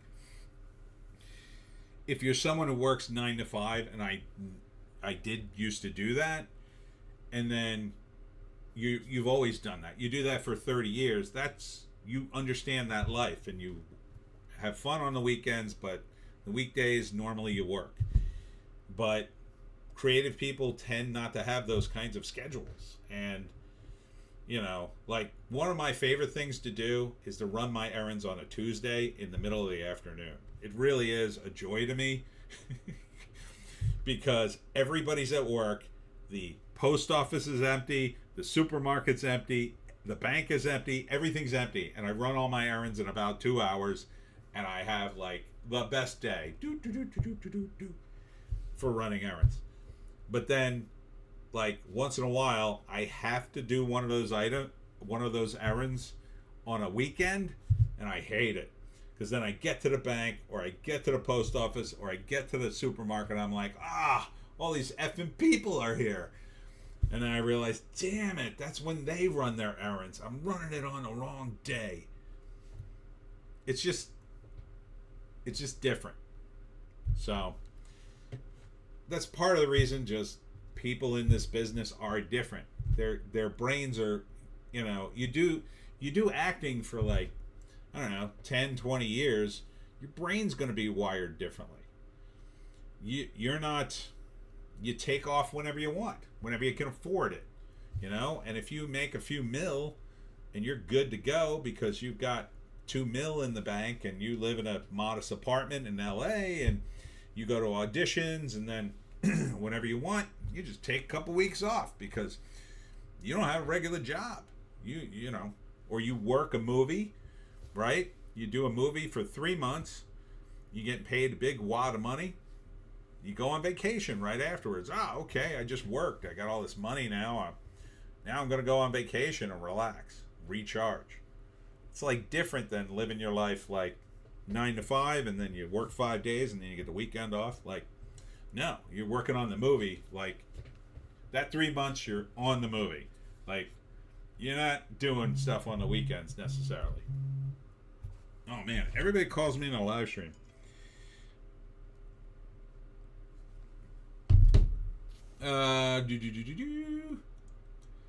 Alex Ogle, the video of that joke told better than I could type it. Thank you. I'll check that out later. It's a pretty funny joke. It reminds me of the joke. I'll tell you this joke. It's not my joke. So, two guys go to hell. Or rather, one guy goes to hell and he meets someone else. And they're in hell, and they're just sitting in an empty movie theater. And he doesn't know where to go. And the guy sitting in the theater says, oh, here, come sit near me. And he sits down. And he's like, yeah, I'm new. This is my first time in hell. And he's like, oh, okay. He goes, well, let me tell you a little bit about hell. And he says, do you like drinking? And he goes, yeah, I like drinking. Oh, well, you're going to love Monday. See, what they do is they give you all the liquor you want. And you can just keep drinking it all day long. And, you're dead already, so, you can't kill your liver. And it's all the best liquor in the world. He's like, really? He's like, yeah, it's great. He goes, that does sound pretty great. And then the guy goes, well, do you like drugs? He goes, I love drugs. Well, you're gonna love Tuesday. And he says, you get all the drugs you can take, right? You can take heroin and cocaine and LSDs. You can take drugs from other dimensions, and they can't hurt you because you're already dead. He's like, wow, this doesn't sound like hell at all. He goes, yeah, well, do you like gay sex? And the guy says, oh, no. He goes, well, you're going to hate Wednesday.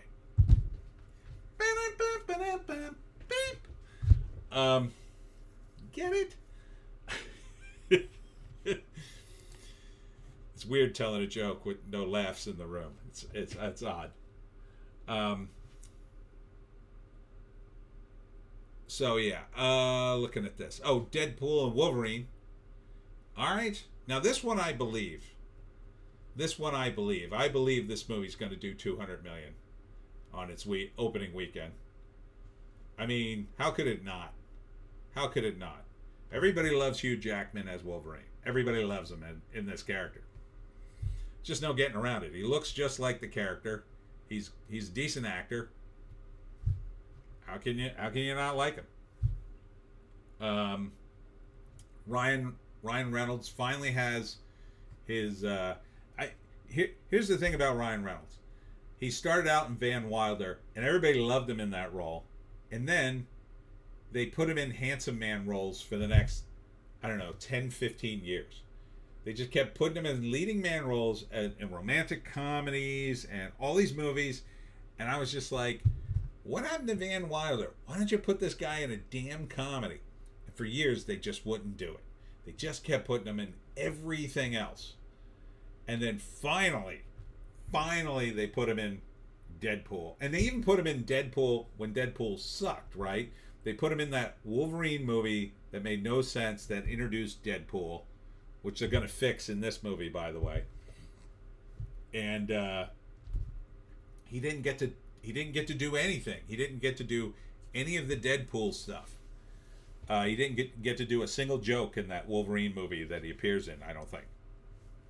So then they do Deadpool, finally, and it's like, this is what he should be doing. He should be doing funny movies. And then he did Free Guy, and that's a funny movie. Like, these are the kind of movies Ryan Reynolds should be in. He's funny. You play to your strengths. Why would you put him in these movies? It just made no sense. But finally they have, and now I guess Ryan Reynolds has enough sense and power that he can make the movies he kind of wants.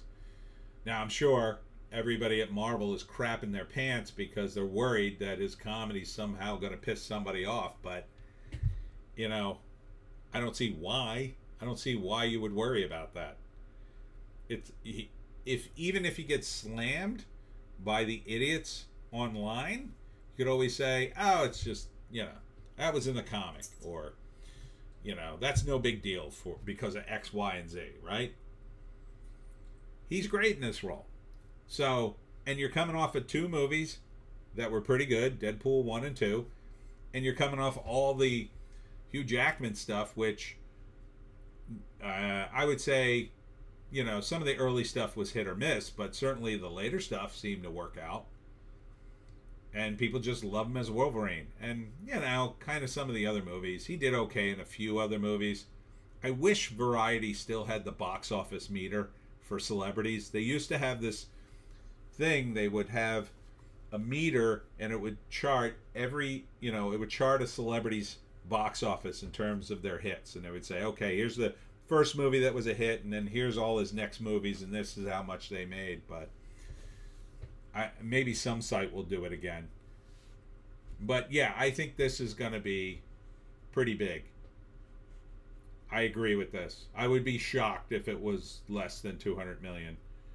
I think it's probably going to be close to 260, maybe 250. And or higher, maybe. It might even go higher. I don't know. I don't know how these guys figure it out, but they seem to be doing it. And unlike some of the other movies, it hasn't been overhyped. I mean, it's close to being overhyped, but I think if they push it any more, they'll overhype it. But there has been quite a lot of buzz and quite a lot of trailers and whatnot. I think they shouldn't do any more. Just let it simmer. But for the most part, I think they're on point with this one. What do you want, Joan? Finally waking up? I know, it's been a long stream. But everybody's here now. I can't stop now. Everybody finally got here. I know. You want to go OUT. I know. I know what you want. I know what you want, little dog. You want to go WALK. All right, we're going to get to that momentarily, dog, because I think we're just about out of headlines. Yeah.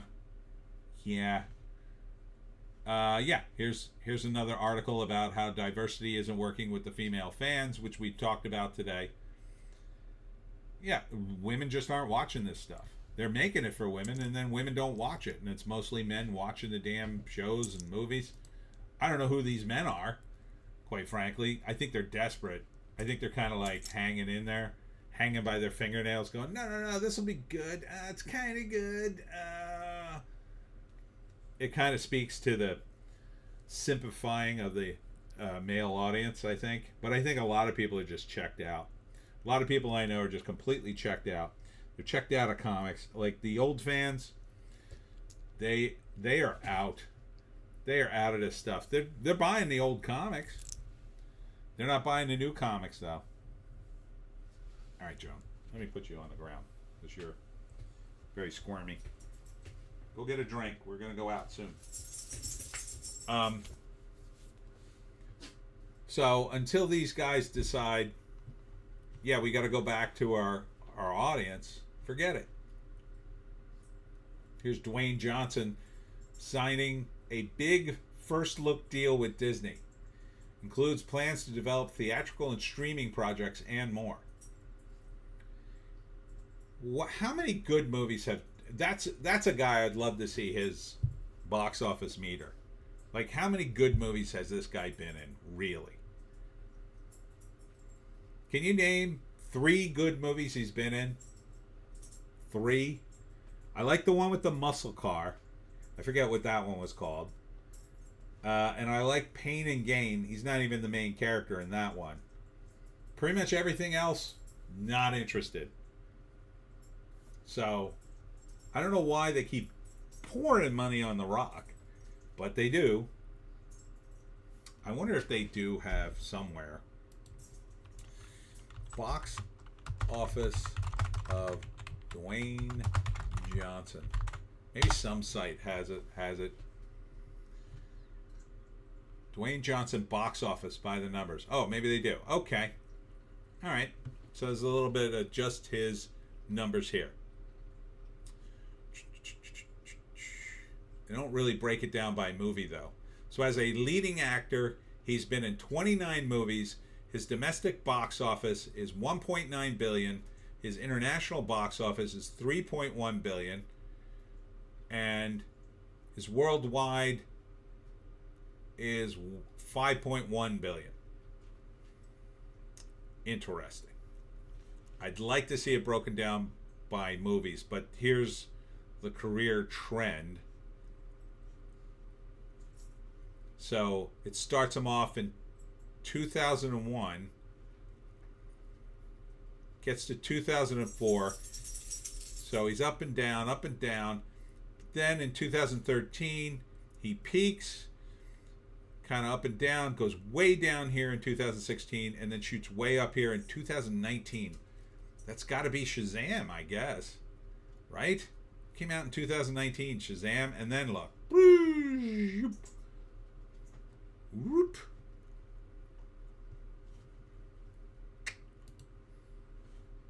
All right, here we go. This sort of breaks it down by movie. Oh, maybe it was Fast X.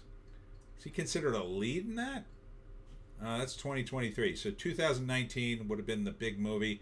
Jumanji, Fast and Furious. Yeah, Fast and Furious, Present Danger. Oh, well, Jumanji made more money. But those two movies together, I guess. Fate of the Furious, 2017, 1.2 billion. A lot of it's Fast and Furious, I guess. Yeah, I don't see those movies. I can't imagine him being good in him. Well, should have went to the numbers right off the bat. I'm going to have to wrap it fairly certain. Is there anybody else we want to check? Let me think for a second. Let's check Ryan Reynolds just for the hell of it.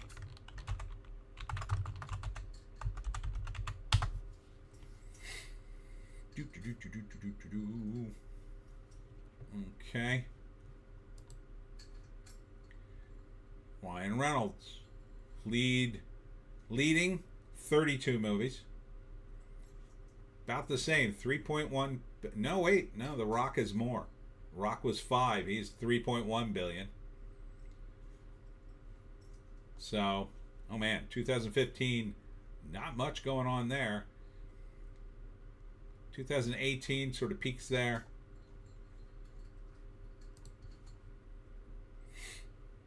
So, yeah. Yeah, Dwayne's kind of skewed with the Fast and Furious movies. Ryan doesn't have a movie over $1 billion. Oh, look at this one. Mississippi Grind. I don't remember this movie, but Jesus, it did $448,000. That's going to kill your average. Deadpool looks like the biggest movies for him are Deadpool. Free Guy did pretty good, but Deadpool did over $750 million. And Fast and Furious Present Day. He was in that? Does that even count? He wasn't a lead in that, was he? I don't even remember him being in a Fast and Furious movie. What did Van Wilder do? That would have been his first big movie, I'm thinking. Yeah, here it is. Van Wilder, $39 million. Yeah, comedies never do that big, and it was 2002, but yeah, he's had a lot of. He was in Smokin' Aces? Oof. Yeah, that movie didn't do well. Ooh, The Nine, $63,000. Jesus. He's been in some stinkers. Indy Phantom is here. I'm just about to wrap up, but thanks for coming. Was Biden wearing the sunglasses from They Live? Man, the Acolyte got roasted. Yes, it did. We roasted it a little earlier. Alex Ogle, Reynolds doesn't have anything to worry about with owning a football team and also Aviation Gin. Yeah, that works out for a lot of these guys. You know who did that first was George Clooney. And I think the rumor was he sold his tequila brand for like $1 billion, some ridiculous amount of money. Indy Phantom, Van Wilder had Tara Reid at her hottest. It absolutely did. She looks weird now, I think, but oh God, here's one from 2021. Red Notice only got $173,000. Brutal. Holly M, have a good night. See you all next Sunday, Tony. See you then. Indy Phantom, they still made Smokin' Aces 2, but basically VOD. Well, yeah, let's wrap it here. What have we learned today? Well, we have learned um, that the box office is a strange, strange mistress. That Inside Out 2 did very well, and that the predictions were right on point. That's number one. We learned that the Acolyte and Doctor Who is very gay. The Acolyte's gay, but also sucks. Well, they both kind of suck, I think. And aren't really Star Wars. We talked a lot about that, so if you missed the beginning of the stream, you can go back. What else? We learned that we could all write a better ending to Game of Thrones than the people who wrote the ending of Game of Thrones. Indie Fandom was late, so I missed the lesson. Alex Ogle, we have learned that gay doesn't always pay. That's right. That is right. We learned that the Tonys will have Jay-Z singing at them for some reason. Indie Phantom, I will rewind. And we learned that I had a very strange weekend, and that creative people are very strange indeed. Very strange. We live very strange lives. Also, you know, I think with creative people, they always have this idea, and I definitely have this idea that it's all coming to an end. That the moment your creativity kind of like, you know, pauses or stops, and the moment you stop hustling, it's all going to just go away, and you're going to be like broke and working at a diner somewhere or whatever. So I think that drives a lot of guys, even the big guys. I heard that Rod Serling of Twilight Zone fame was very worried that he would never work again, even after the Twilight Zone. And that was more of a worry in his time, but you know, when you look at a guy like Rod Serling and how talented he was, and you think like that guy worried about not working, you kind of understand like that sort of plagues the entire industry. And so, you know, it's a real fear, and they've tried to do these things to make things a little more stable for certain people, but unfortunately it never seems to really work. And like the unions, I don't think really helped the situation. It may have helped the people initially when they first formed, and then within a few years it just became an end to itself, and I think it drove a lot of people out. So it's a really tough business. You do have, because some people, you know, they're talented or they have a good idea, and it just, that's it. They have that one good idea, and then, you know, maybe they're a one-hit wonder or whatever. I heard that Andy Merrill, the guy who created Space Ghost Coast to Coast, who's very talented, has trouble getting work today. Like, he struggles a little bit and does freelance work, but for whatever reason, he didn't parlay the huge success of Space Ghost Coast to Coast into something more. And you know, they're still showing it. I mean, you know, to this day, because I had the credit, you know, people talk about it all the time, and you know, they all remember it, and that's a talented guy who deserves to work, I think. So, you know, why wouldn't Adult Swim just hire him back, or Cartoon Network, or someone give him a gig? Seems to me, you know, partly it's like Hollywood eats its own. They eat the young, as they say, and they're always looking for youth. So it's very hard if you're older to get a gig in Hollywood. If you haven't made it by the time you're like 25, 30, you like can't get in, unless very unusually, yeah. Sometimes the actors do, because some of the older actors get a different look, or they just happen to be in a movie, you know, like Christopher Waltz or someone like that. But a lot of times they've been in a million movies, you just don't remember them until they hit big, and then you go back and look. But yeah, that's the way it goes. Show business is a hideous bitch goddess, as George Burns is quoted by Bart Simpson once said. And that's it for me, Tony D. and Little Joan. Check us out on Odysee, Bitchute, and Rumble for our more base takes. If you can find a more base take, as we say here, take it. Next week, what am I doing? I'm doing one of the senior centers on Thursday, and then I'm going to be at one of my favorite places in the world, the Piccadilly Inn on Route 206 in Chemung, New Jersey. out in the Pines, telling stories about the Jersey Devil. Then on Friday, I'll be at the Unexpected Farm again from 5 to 8. That's the alpaca farm. I learned that alpacas don't spit. The llamas spit, but the alpacas don't. Who knew? Alex Ogle, night all. Good night, Alex. Then on Saturday, I'm going to be at Clements Farms. Last year I was at Clements Farms in July. It was 98 degrees. I nearly passed out setting up my tent. This year they moved it into June, so it would be cooler. Turns out it's going to be 98 degrees on Saturday. We'll see if I pass out this time. I don't think the humidity will be as bad. And then on Sunday, I will be at the I Heart Horror event, which is ice cream and trucks and cars. I'm not sure how that's going to work, but I like all three of those things, so I will be there. Indie Phantom, have a good week all. Have a good week, everyone. Alex Ogle, tap that like button. Thank you, Alex Ogle.